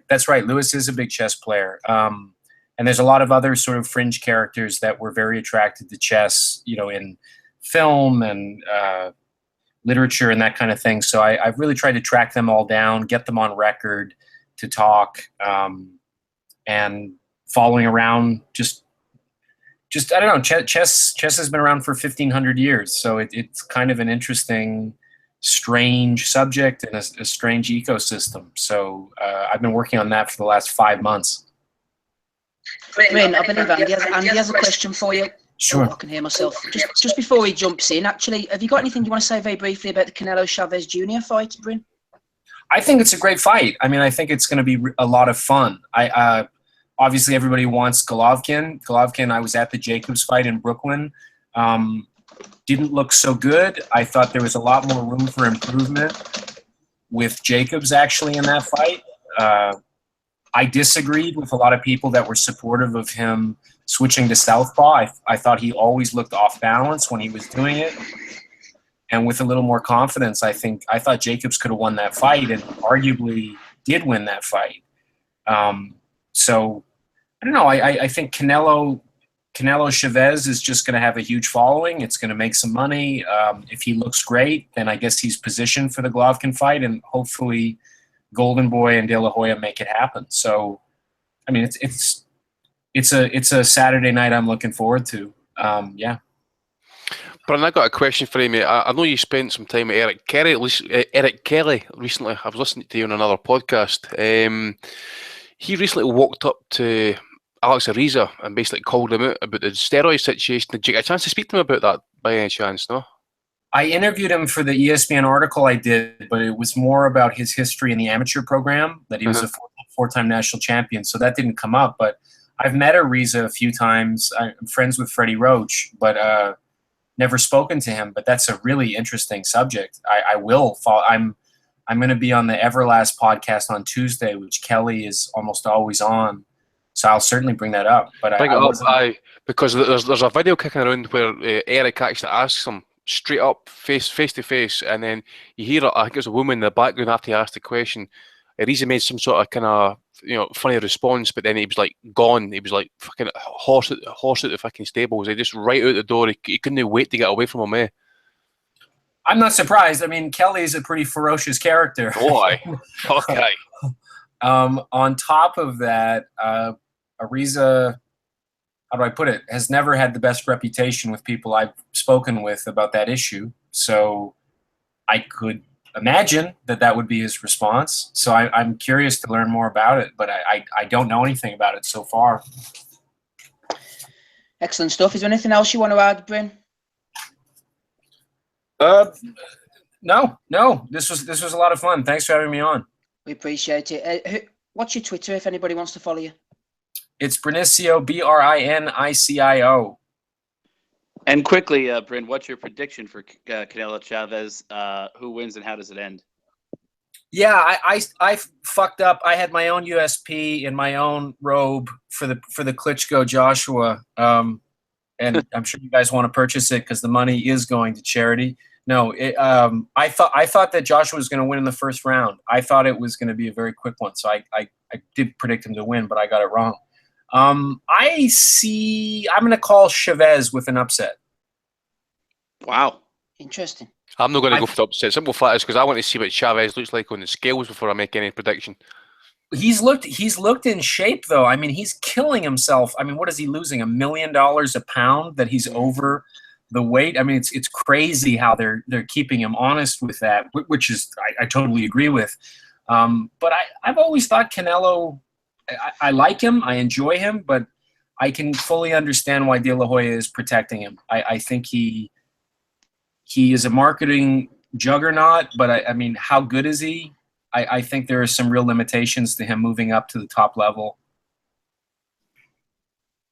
While we're on this subject, guys, let's get deep and dirty. Hey to Dave Loback, Canelo against Chavez Jr. You're going for the upset as well, aren't you? No, I think Canelo's going to win, but I would love if Chavez won. I think I believe I've committed before that if Chavez Jr. does manage to knock out Canelo, I would suck his dick.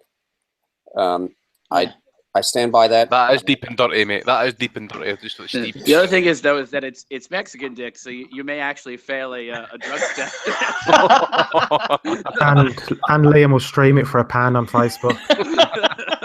As long as he throws a few of those pounds my way. Oh dear. Yeah, but I mean, it's not going to happen, is it? So, if Junior is in there, you can expect to have Dad join in. Oh God, no, it's too wrinkly. Oh. Dave, get off your knees, Donny. Please save me from this madness.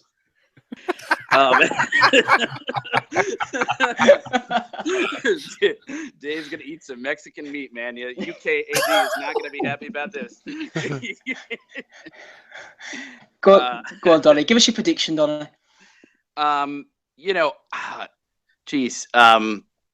with Andy. I want to see how he looks on the scales. I mean, it's really funny. First of all, that they said also. I know that this has to be a gimmick. I don't think that the Nevada State Athletic Commission would ever allow this. But apparently, Chavez shook Canelo's hand and said, "I'll bet you my whole purse," which I think would be really funny for him to then just come in like 4 pounds over and be like, "Well." Just lost Donny there, eh? Sad story. Or was it Steve? I think we just lost Steve and Donny. Guru, you want to take care, mate? No, really. You're the former host, man. You can take it away if you want, Lex. There's Steve back. I'm well too hungry to stay involved in this all night. I think I'm going to drop off the call shortly myself if they come back. We're definitely getting followed by the feds here, I think. Steve, you better go to Tommy. He's going to die, mate. So we'll wait. Go on, Tommy. Tell me your prediction. As Andy says, I want to see how Chavez looks on the scales. If Chavez is, if he's right, I think it'll be a tough fight for Canelo. He's an underrated fighter, Chavez. He's very good. He's had some decent wins against the likes of Andy Lee and that. If he's right on these scales, this could be a hard fight. I'm going to base my prediction on him being right, and I'm going to say Canelo wins the fight about 8-4-ish. 4 rounds. I'll give Chavez maybe four clear rounds, maybe 4 rounds in the fight. I think he'll be strong later if he's right. If he's right, later in the fight. I thought you said he was going to stop him in 4 rounds. No, I think it'll be about 8-4 to Canelo. 8-4. So you're thinking points? I'm thinking points, me. Aye, but I see Chavez if he's obviously strong. I think he'll win some rounds down the stretch. Yeah. See the pictures of him a couple of weeks back. I don't know how far back we're going, but I think someone says he was sitting in about 170. So and that was when he was in that steam room with his gear on and stuff. Obviously, that wouldn't be allowed over here. But what's it? 164.5. He's not made that weight in something like was it Martinez roughly around about the same. He's not made 160 since Martinez. I don't think. I mean that. I just can't see it. I mean, if I would actually even go out on a limb to say is if he looks absolutely honking on them scales that he's actually got to get carried on and off. I could maybe see Canelo even stop him with a body shot kind of later in the fight. If I'll tell you what, if he's not right, Canelo might stop him because I'll tell you what, he's a damaging puncher, Canelo. You know that. Kurt, what do you think? Chavez has no defense. Well, that's true. Kurt, what do you think? Chavez, he's going to come in heavy, grab onto Alvarez, wear him down a bit now? Well, I mean, I saw the weigh-in for his last fight against that Dominic Britch guy, and he made 168 for that, and he looked absolutely awful. I mean, he had a lollipop head. His body was just that slim. But I mean, I'm shocked people are giving Chavez a chance in this fight. I mean, I like Chavez. I think he's good to watch. He puts in, he's in fun fights, and I don't see how he has a chance in this fight. I don't think it matters if he makes the weight perfectly fine and looks great. He's just not very good. I mean, this is a guy who should have lost to Brian Vera. I mean, he has a great chin, but since he fought Fonfara, has he really got the great chin anymore? Because he smashed his chin to pieces. He's been a very protected fighter himself. He has, to be fair to him, he has had a couple of good wins. I mean, I still don't know how he beat Andy Lee, to be fair. I mean, I think there was things went on during that fight, the weight and the gloves issues and all that. But I think Andy Lee should have been well better than him and beat him. But, you know, fair enough, Chavez got the win. But I think this is another fight that Canelo has handpicked, just like Amir Khan. It's an easy fight for him. I mean, I think it's going to be a fun fight. It's going to be more like the Canelo against Angulo, where you just got one guy trudging forward, slow as anything, and just Canelo just, you know, letting his hands go on him. And, you know, the replays of some of the punches afterwards are going to be fantastic, because I think he's going to get lit up every round, I think. And it's just a case of how much has he got his chin, and can he take the body shots, because I think Canelo will stop him, but I just don't see him doing anything in his fight. I think it's just a cash grab from him. It's a massive fight, you know, two Mexican guys, you know, one obviously the son of a legend, and Canelo the biggest Mexican fighter out there, and it's an obvious fight to make. But for Canelo, it's I think an easier fight to make. And Chavez, you know, he's stuck in no man's land. He doesn't know which division he's in. He doesn't even know what division he can make. So he's had to make this weight to make this fight, and he's done it. He's going to get a big payday, and he'll probably that'll be it. But yeah, I just don't see how he can win the fight or do much in it. I mean, it's funny that you should draw that Andy Lee comparison, though. I think one of the things Andy Lee said, you know, was that when he got in there with Chavez was just so goddamn big and just so physically strong that, you know, he just felt like that size just wore on him. And his punch, even Andy Lee, who was a murderous puncher, just his punches simply couldn't have any effect on him, on a man so large. So it's kind of interesting. Like, I really wonder how much Canelo has bulked up for this fight, and how, like, has he made a full-on commitment now to fight as a middleweight, essentially, or is you know, I mean, you know, Canelo was always walking around with a lot of weight and just cutting a lot, so maybe the size difference won't be as stark as we think. But, you know, knowing as we know, I think didn't Chavez Jr. rehydrate at the Sergio fight to almost like 30 pounds more? What was it? So it was 160 to like almost like 189, so like almost 30 pounds. I mean, he's going to be huge in there. And I mean, you know, if that fight goes a long time, I mean, you could see how that size could wear on Canelo, especially if Chavez is getting in some good shots. The question is, though, for me, like you said, I mean, he is going to get lit up pretty badly, I think, by Canelo, especially early on, who's going to take advantage of, you know, I mean, his speed and his, you know, superior boxing ability, and, you know, the fact that Chavez has such weak defense. I think he's going to take advantage of that. But as the fight wears on, if Chavez can minimize the damage and force the pace of the fight and put Canelo into a very physical fight, you know, I mean, could something happen late? We obviously know that Chavez is capable of pulling off late round dramatics, as he did against Sergio, even though it wasn't ultimately enough to get the job done. I'm just saying I'm not ruling it out. I'm still picking Canelo, though, but that's how I would see it. I just don't know. What do you think the size factor is going to be like, especially in light of like your Andy Lee comments, where the size was a big problem for him? Depends how he rehydrates. I mean, he might even use an IV for all we know, but which is legal. But yeah. Well, it depends. You know, if you need to get an IV done privately, then I think you should be in hospital for it. But, you know, I think I've seen actually some people actually, you know, equate this fight to like you know, Battle of the Z Boys. Remember that fight? Some people actually kind of putting it, you know, in the same kind of like. Yeah, it's not. It's no, because, you know, Zarata and Zamora were actually both world champions in the same weight. There's the real point in the matter, at the same weight. Chavez is not a middleweight anymore. He's certainly no fucking come down to 164 and going to be looking healthy for it. You know, that fight actually paralysed Mexico I don't know if this has got the same pull as the Z2 guy said.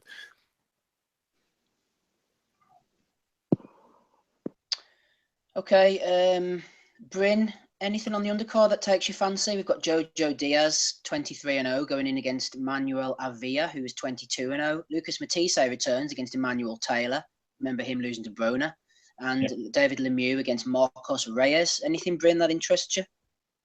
I have a soft spot for Lemieux as a fellow Canadian, so I always find him a fun character to follow. And I kind of hope he gets another shot going forward. You know, gets a good payday.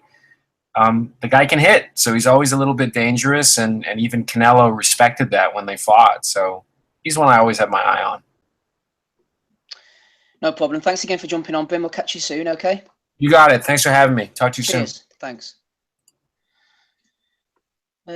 Right, someone is looking on. I will try and get them on. In the meantime, we haven't talked about the undercard for Joshua against Klitschko. Whether we should or not, I don't know. McKetch sent this message in, Andy. He was talking about the Darlis Perez against Luke Campbell fight. He said, if Perez had a full training camp, he'd have beaten Campbell. Perez quit too. I know this sounds silly, but given its punches in the face and with professional boxers, Campbell really looks disorganised when he's getting hit. What do you think about that, Andy? I know what you mean. He's very. I think he's flat-footed at times. I know he's been with his new trainer slightly, for a wee bit, for a couple of fights together. But let's not beat the bush. And that. I mean, for the first, what was it? Get my scorecard up here. For the first 3 rounds, I gave Perez everything, right? And then Campbell started kind of get himself back in the fight, only purely because when Perez was struggling to make weight, he didn't make weight for the fight the first time. I don't know if he made the second day weigh-in or made the actual weigh-in anyway. But you could just see gradually he banked a lot the first 3-4 rounds, and then gradually Campbell just kind of kept going. The more fitter guy kept working on him, and that's what it is. Basically, a guy who was okay at that kind of world level, so to speak. He'd been there before, but he's short notice, travelling, having to make weight at the same time, probably retaining a lot of water as well.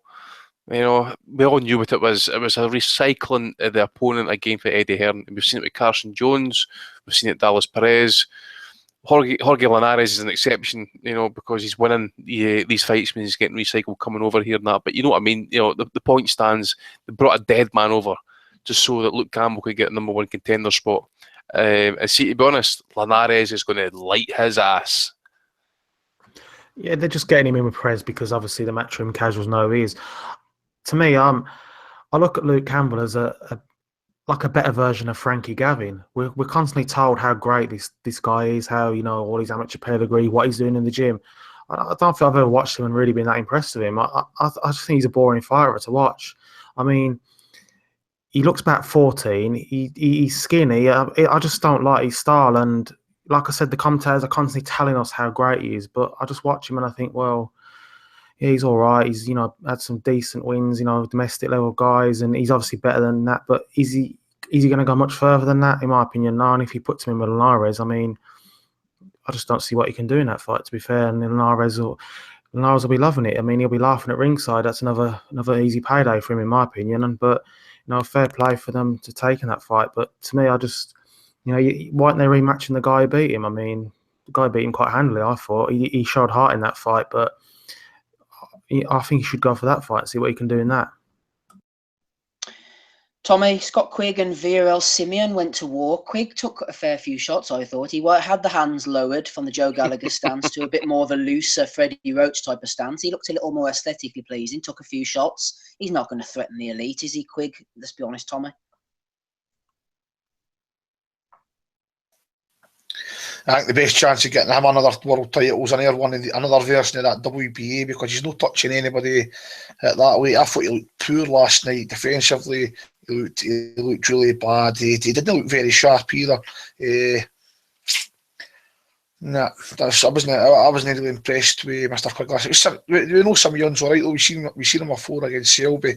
He looked no bad fighter, but definitely not going to be world class on that performance. That was he looked horrible.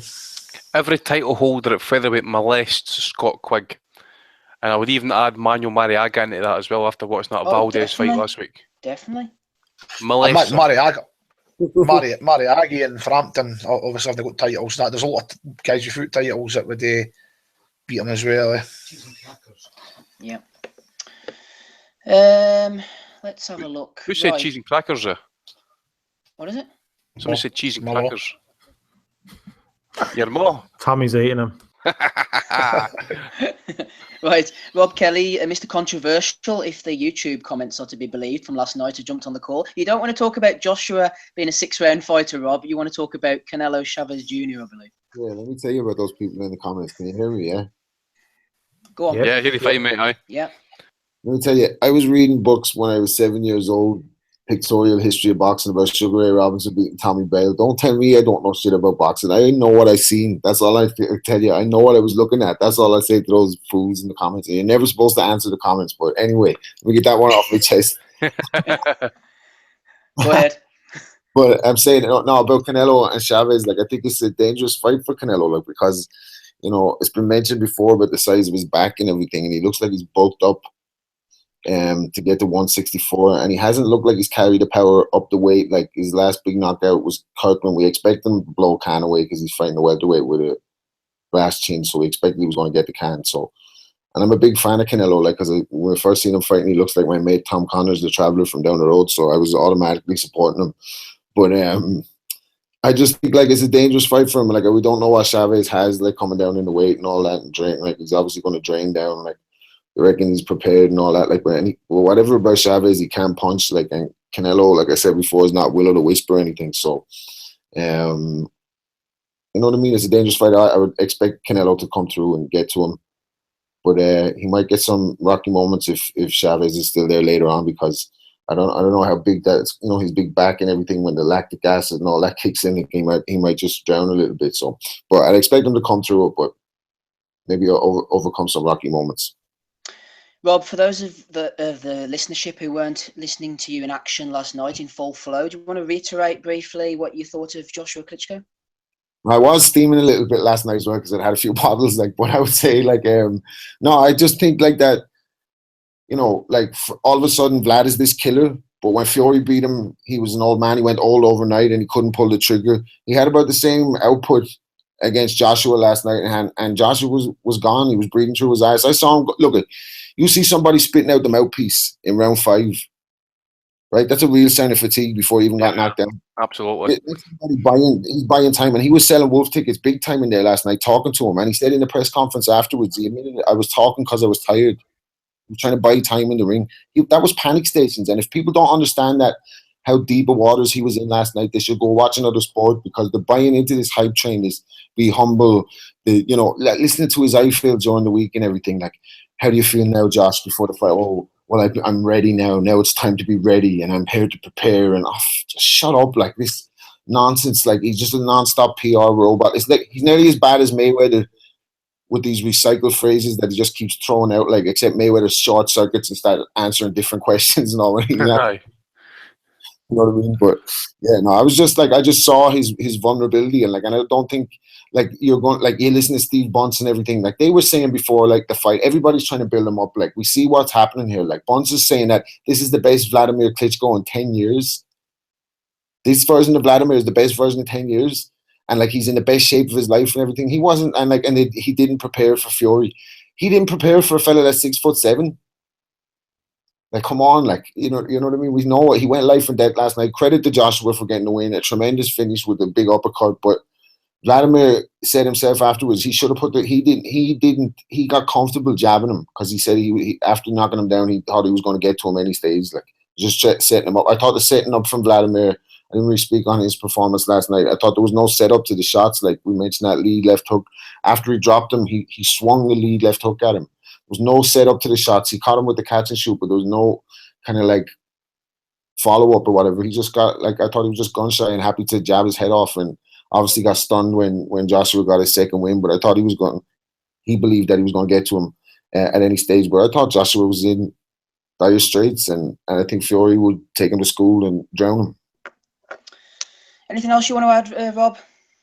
No, that's it, guys. I just enjoying the show, listening to all the sensible talk. I had to nearly get off Twitter today because if I see that on my timeline anymore, this Joshua thing is just going to annoy me. I might have to get off for a couple of weeks.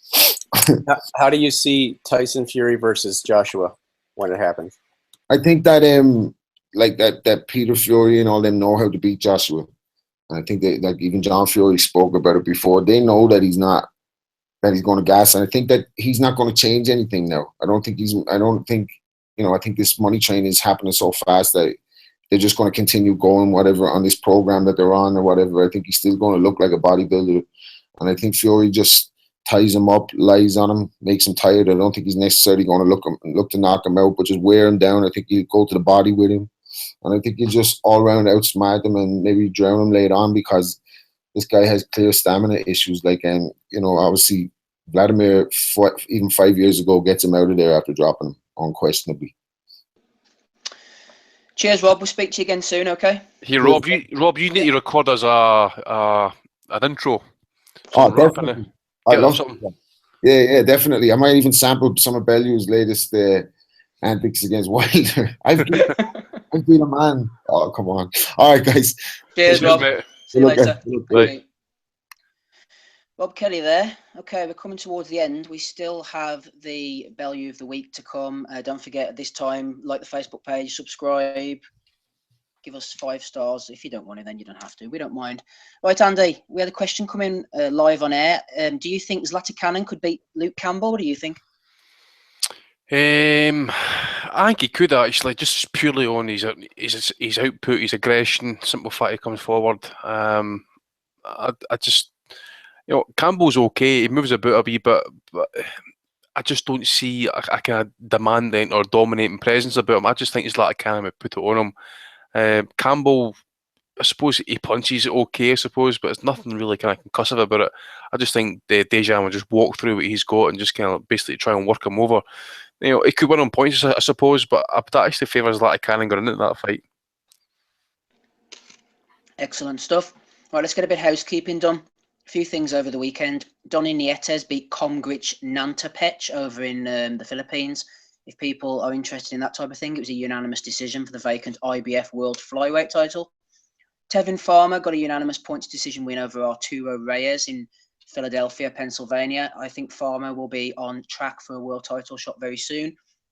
And if anyone wants to comment briefly on this one, Kubrat Pulev beat Kevin Johnson, WBA Intercontinental Heavyweight title. I don't know why he was going for the WBA title, actually, Andy Pulev. We thought he's going the IBF route, maybe. Just trying to get a few more eggs in the basket. I probably, mate, just to kind of pick up a few ranking points, just to kind of spread the goodwill, pay some ranking fees. But I had a chance to download this fight, but I had the entire card. It was like a Frank Warren card with 10 fights in it and stuff like that. So I said, nah, fuck it. I'll just wait to come up on YouTube.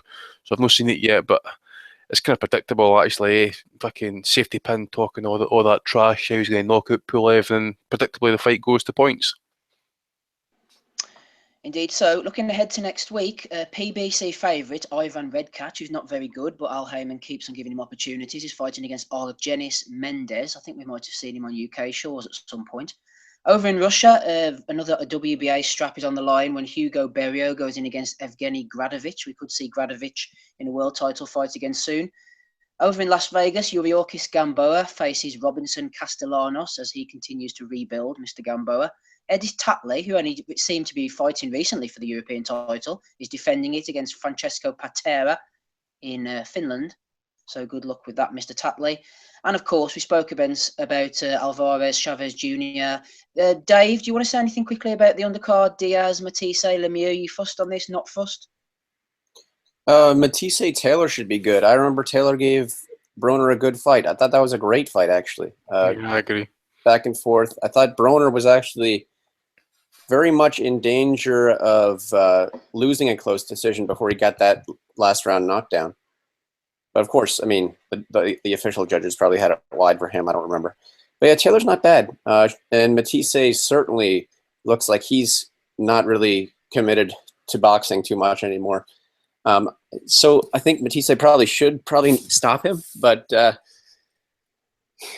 there's a chance for an upset in that one. Yeah.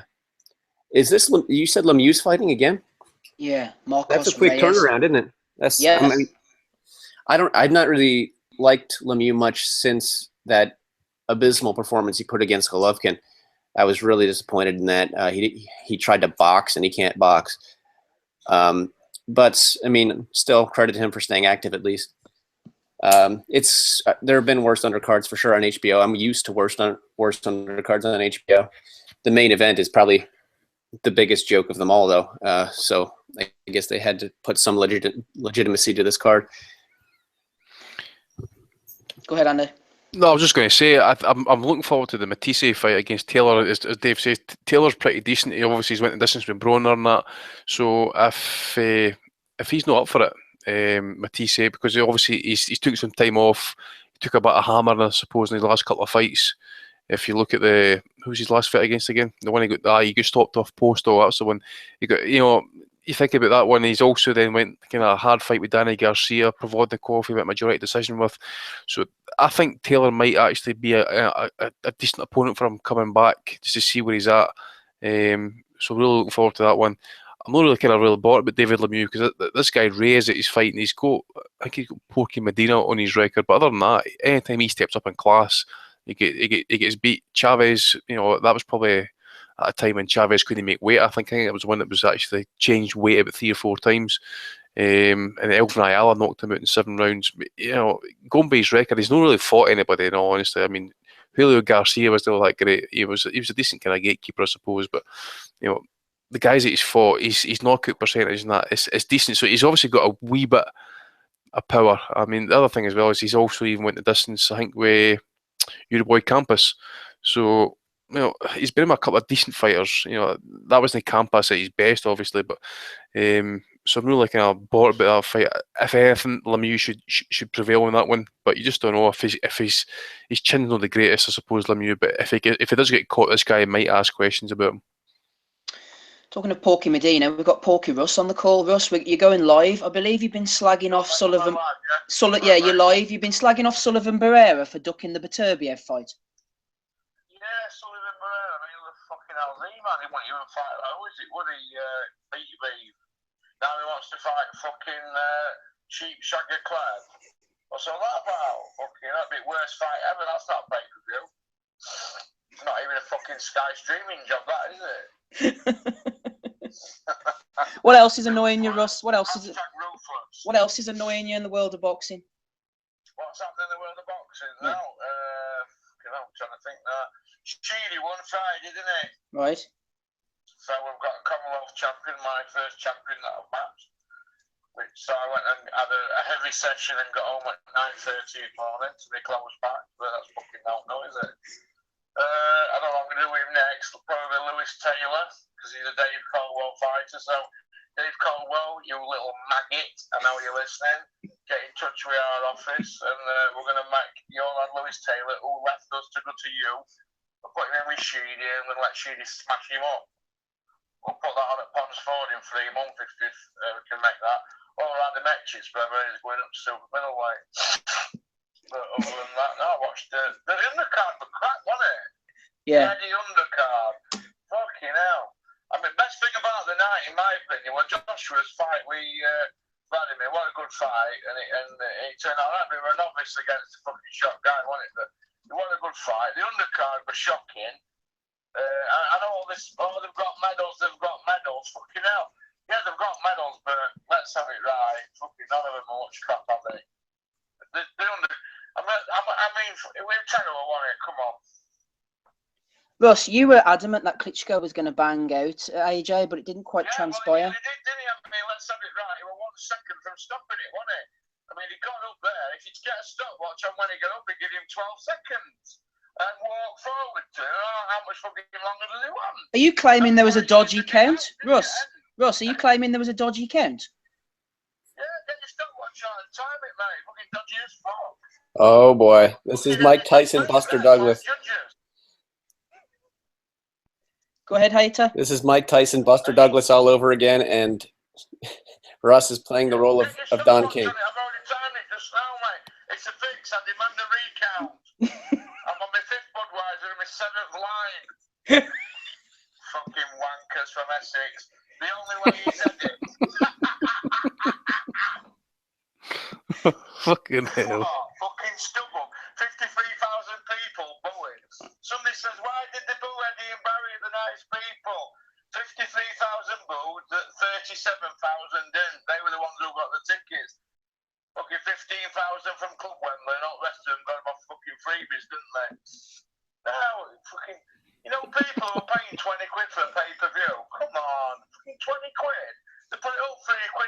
Barry can have an hair transplant?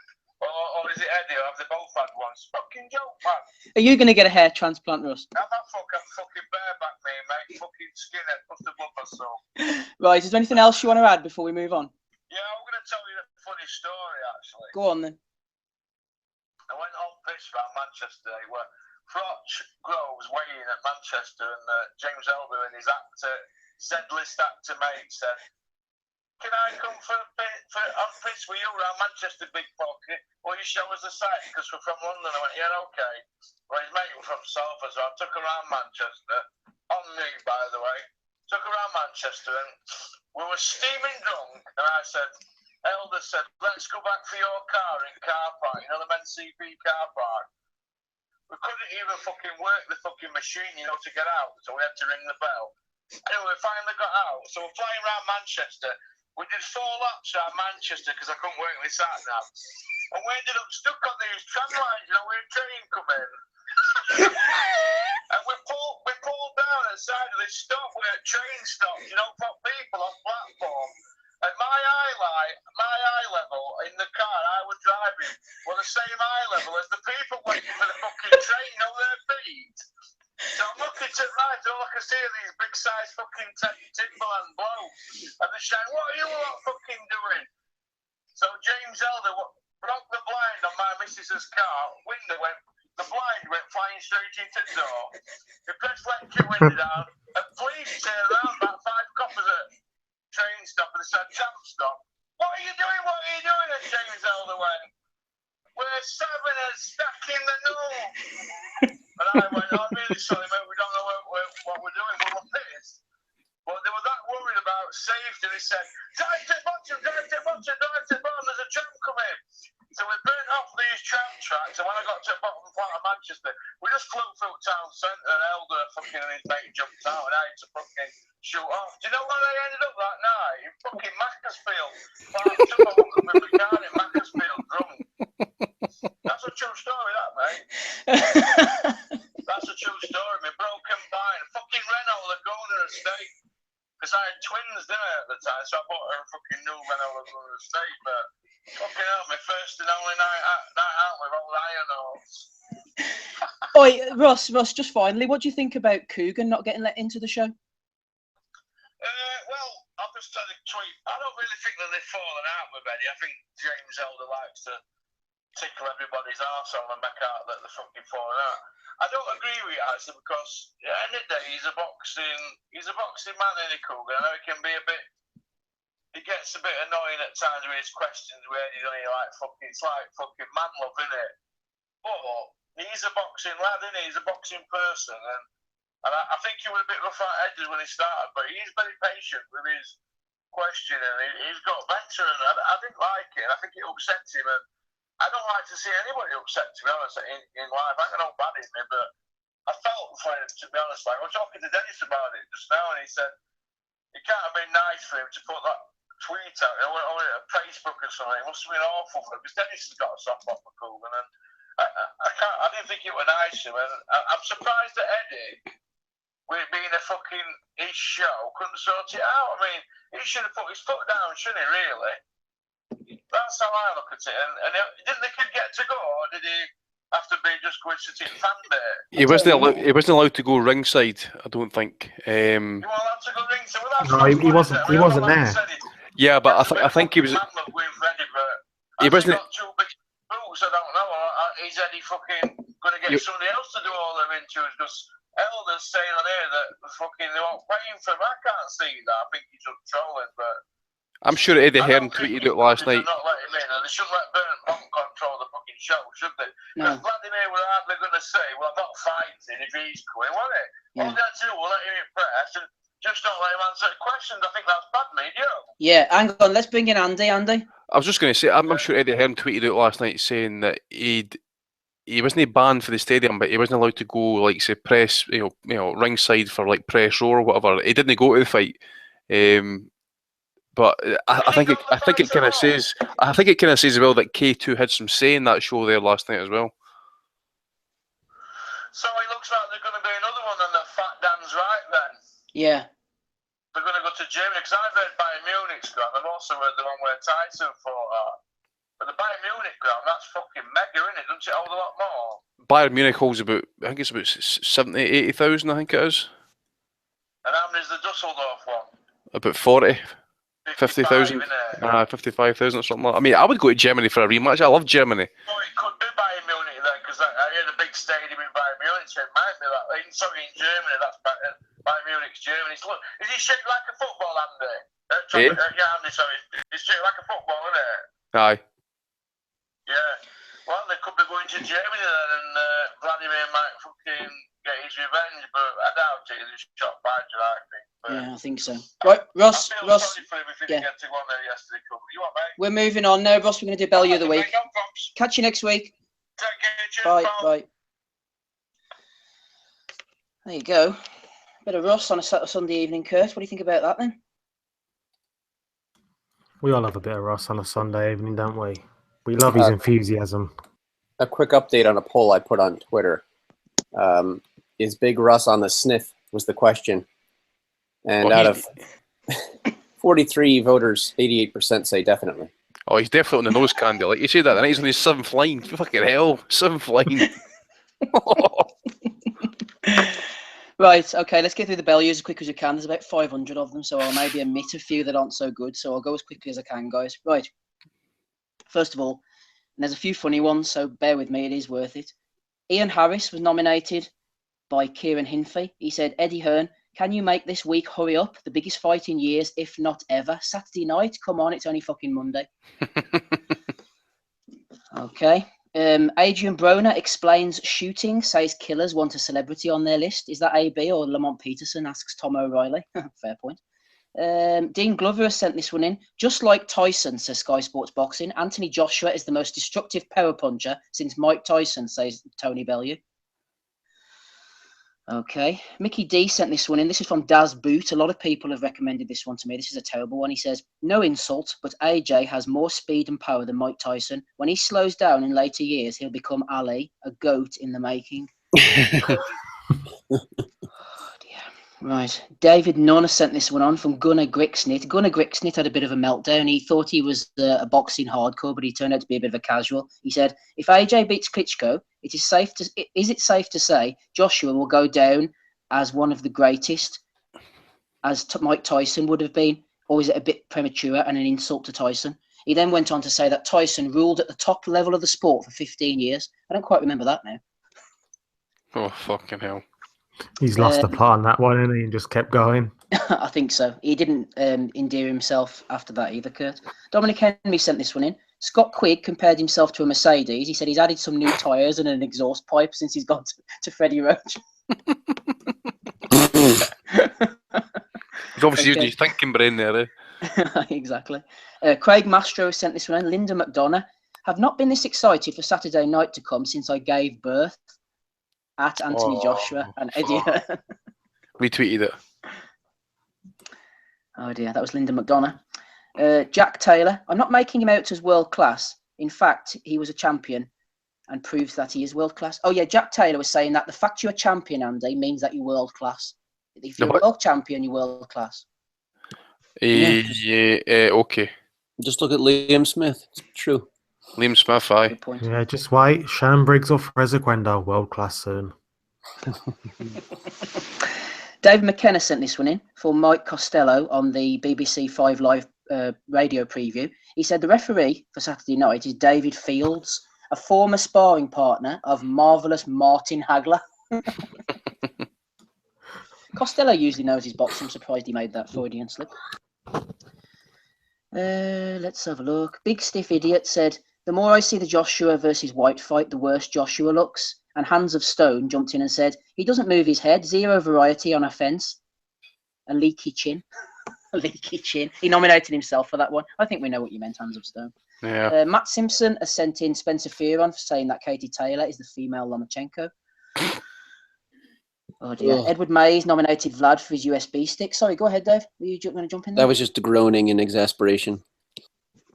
Feel free. Yeah, Edward Mays was on about the USB stick. He wasn't too happy about that. Michael McElway, friend of mine, said, nomination for Scott Quigg. He wrote down in an interview his career highlight as becoming WBA super bantamweight champion. Michael says, does he have a win versus the confirmation email? I thought that was quite a good one. Ruru McGonigal, friend of mine, who was actually at the show on Saturday night. He was there live last night. Hope you had a good time. He always finds the good ones. He says, James Helder was speaking to Freddie Roach in an interview. He said, Freddie, we know how you are very selective about who you train. He says he obviously hasn't been paying much attention to Freddie recently. Oh, he's a gun for hire. No, I tweeted about that there last night, actually. That was a good one. Ruby always finds the good ones. Brian King has thrown in this one for Mickey Davis.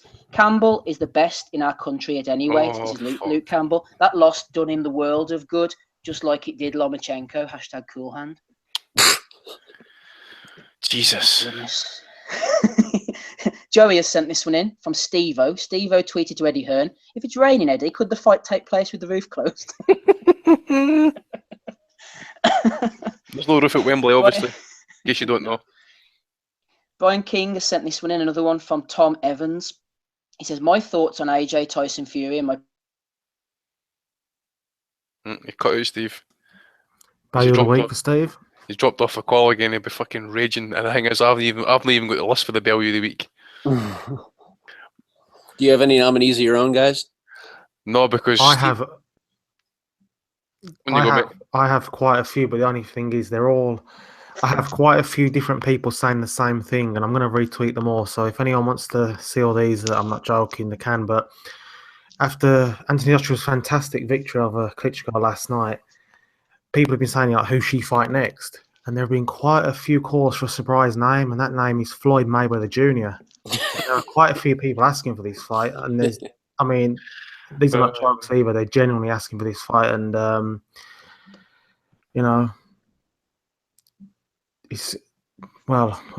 can't name them all. There's just too many, but I think that just shows, Anthony Joshua's got that casual market going. But yeah, they want to see that fight next, and who knows how many pay-per-views that would do. Was that Joshua Mayweather, Kurt? Yeah. Oh yes.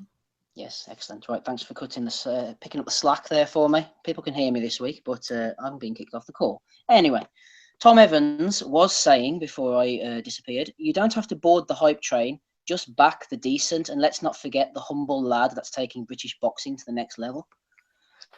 Oh, here's a friend of ours, Mark Sutton. Suts, he had a bit of a meltdown. He said, Eddie Hearn, Sweet Caroline with 90,000 at Wembley. Oh, cringe as fuck. Yeah, that was Suts.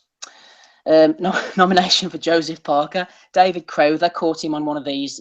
Boxers do get caught on these from time to time. He said, hey, Joe Parker, any chance you can retweet a photo of my granddad who's just completed the London Marathon, age 77, and then a picture of Jimmy Savile? Jimmy Seville.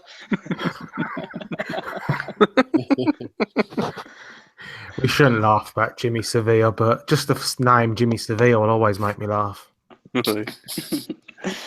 Oren Crumley sent in a picture of Fat Dan. I retweeted this saying he was going to be brought in as the substitute for the main event. Did you see the state of him, Kurt? You said you could camp a small family underneath that fleece. I mean, I instantly just thought those poor fucking trainers. I mean, they were having a lot of load on them. I mean, the souls must be fantastic. I mean, he was literally squashing into them, weren't he? I mean, hideous. He should be in the next X-Men film as some kind of mutant. Who's that? Who's that? Fat Dan. Oh, right, aye. He is a pathetic, fat, dishevelled mess, isn't he? Fucking hell. I mean, I know it's not his job, but how can he actually, with a straight face, go on Twitter and, his little articles and attack boxers for failing to make weight by being 1 pound over when you are 400 pounds overweight? I'm sorry. I just couldn't. I just want Shannon Briggs, David Hayes, someone to just chin him. Right. Matthew Skelton has sent in a nomination for someone selling programs outside the Wembley Arena, and he had AJ cut into his hair with razors. So I'm assuming he didn't have Klitschko scissored into the other side of his head. I wouldn't have thought so anyway. Oh, I've seen that. Aye, but a 47-year-old man or something like that. AJ. Oh, fucking cringe. That's right. Nomination for, let's have a look. Who's this for? Galaxy Shep got nominated from Dan Raphael. I'm assuming it's not the real one, but Shep said, you are wrong. AJ gained over 50 kilograms of pure muscle in 2 years. That is simply unheard of in natural athletes. And Dan Raphael, on conditioning, Kurt, nominated Shep for that one. Tommy got nominated for stealing Weldy's joke on Twitter about a small family camping out in Dan's jacket. Nomination for Coogan from the dock for getting rejected by Burnt Bonte, as we were just discussing. Suts got nominated again. Bunsey got nominated for saying this is the best Vladimir Klitschko in a decade, even though he's been saying, like, for the last few months, we won't know what Vladimir's got left until the first 30 seconds of the fight. Okay, then Bunsey. Matthew Sibley sent that in. The Sandman, he said, I know you're both busy, Eddie Hearn and Anthony Joshua, but can I get a retweet from my wife-to-be, Katie?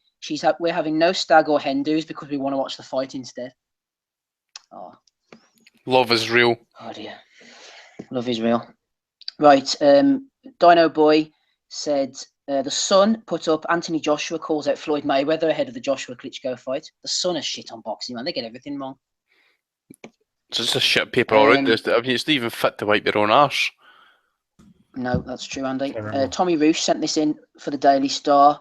They got pretty much bollocksed up all of the statistics. They said AJ had 30 fights, 28 wins. Dr. Steelhammer was from Kazakhstan. They just made a complete balls up of that. So happy to nominate them.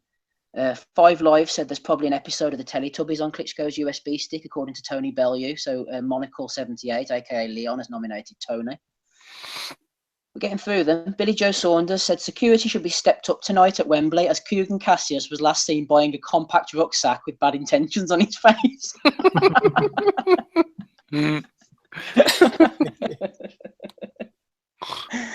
That was a good one for Billy Joe. WBA put a little graphic up of all the details, got it completely wrong. They said Vladimir had 64 fights, lost none. Joshua had 18 fights, lost 4. They got it completely bollocksed up. And whenever people retweeted their abuse, they liked the tweet. Hey to Dave Loback. Just like WBA. Just like WBA don't give a shit. They just will take any tweets to us we can get. We don't care. Someone sent it to me. Curtin said Belly of the Week, and they liked it. So well done to them. Let's have a look then. Telegraph Sport got nominated by Danny Robson. They said boxing experts offer their predictions ahead of Anthony Joshua versus Vladimir Klitschko, and instead of Klitschko, they put up a picture of Joe Calzaghe.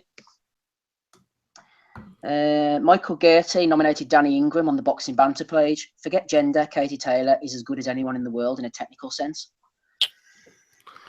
Brian King nominated this amongst many other people. Adam Smith comparing the Quigg fight to Castillo versus Corrales after 4 rounds. That was horrible. That was shocking. And the thing is, I said this last night, you know what makes it even worse? Adam Smith was actually friends with Corrales. He knew him.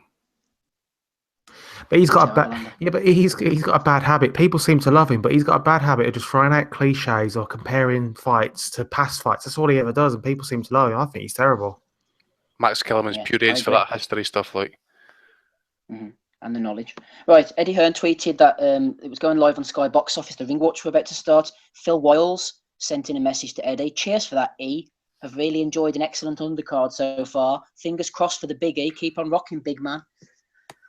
They call him E, like it's his girlfriend. E. Nah, Easy's fucking street name. That's his when he's on the streets. E from Entourage. Cruising down the street in my 6'4". Lynx, I picked up this one myself. This is Lynx, the body spray. Just before it was about to start the Joshua fight, they said, watch Anthony Joshua now. Press this button to tweet out #discipline. Press this button to tweet out #humility. What the friggin' hell is that all about? Fuck is that? Yeah. Has anyone nominated the Knowledge yet? Surely he's in here, isn't he? Spencer Fearon for saying that. I think he is. Yeah, because I've got one from him, and it's probably already been mentioned. But he tweet out something that he knew Anthony Joshua would do it after he's done with boxing. He'll be a leader of the UN. He said so. Oh yes, I have that one coming up later. Thanks, Kurt. The knowledge, he's there. This is from Leave EU, the official Leave EU page. They put up a picture of Joshua hollering over the top of Klitschko on the floor, and it said, "Knocked out and grovelling. How the EU will be feeling in just under 2 years' time. Boxing glove, Britain triumphant." AIDS. Trillam Levy put up a picture of Ali next to a picture of Joshua. You versus the guy she told you not to worry about. Oh, for goodness sake. Mihal sent that one in. Thanks, Mihal. Dominic Henry nominated Adam Smith. Boxbet Beast. A little Belly of the Week mention for the guy who held the IBF title upside down during the AJ introduction. That was the stress call. Yep, it was. Tim Witherspoon said, my opinion on the fight tonight, this is the worst heavyweight championship fight I have ever seen, Anthony Joshua versus Klitschko. Oh, Steve dropped off again. It's getting pretty bad, this. We're gonna have to nominate Coogan as well, aren't we, for his rant at the lovely Bert Bonta. How dare he? Well, Coogan had the last laugh, though, didn't he? Yeah, well, Coogan made me laugh because he went on Twitter to do this little rant and he put it in a little, Bert Bonta, Klitschko manager, the silver-haired jumped-up midget has barred me from going tomorrow night to Joshua Klitschko. 14 months ago, Bonte banned me from interviewing Klitschko because he says I'm in Team Fury. We had an argument and I've stayed away since from the whole Klitschko camp to avoid problems. Still, he wants to bar me. Well, Bert Bonte, you can suck my cock, you dwarf. He's about 6 fucking feet. And then after the fight, he then had, as Dave said, he had the last laugh because he went onto Twitter after the fight and he said, I'm just trying to find it now. Get the fuck in, Joshua. Take that Bonte, you slag. Coogan had a bit of a mare. Tim Witherspoon was nominated. Belladonna. I have to get these through as quick as I can. Toby Hines. His promoters believe Anthony Joshua could go on to be as popular as Muhammad Ali. And then someone left a comment below saying, I remember the exact same words were said of Don Cockle until he met up with Rocky Marciano. As Toby Hines says, Andy, Don Cockle Marciano, that was about 10 years before Ali came along, wasn't it? When was that fight? Was that like the late 50s or something like that fight? Yeah, mid-50s that was. So someone basically talking shit. The knowledge for the UN comment. Malik Scott called Wilder the best finisher in the heavyweight division, says Luke. That's all the ones I've got. Right, flip me out. I can't even remember often. I'm going for Scott Quigg. I'm going for Scott Quigg. Scott Quigg? Mm-hmm. Go on then. We'll go for Scott Quigg for you. Oh, I don't even know. Kurt, who do you think? I'm going to go for Adam Smith. I think Adam Smith. Oh, there's just so many. Adam Smith. I heard that and I shuddered. Oh, aye, Adam Smith for the Castillo comments. I think I maybe just switched that pick actually. Hey, today, final word to you. Well, that renders my vote academic, but I'm going to go for that stupid kid who said that Luke Campbell is the best at any weight. That's Steve-O. Thanks, Dave. The YouTube sound effects. The YouTube sound effects have finally left us, unfortunately, so we won't be able to do any. I tell a lie.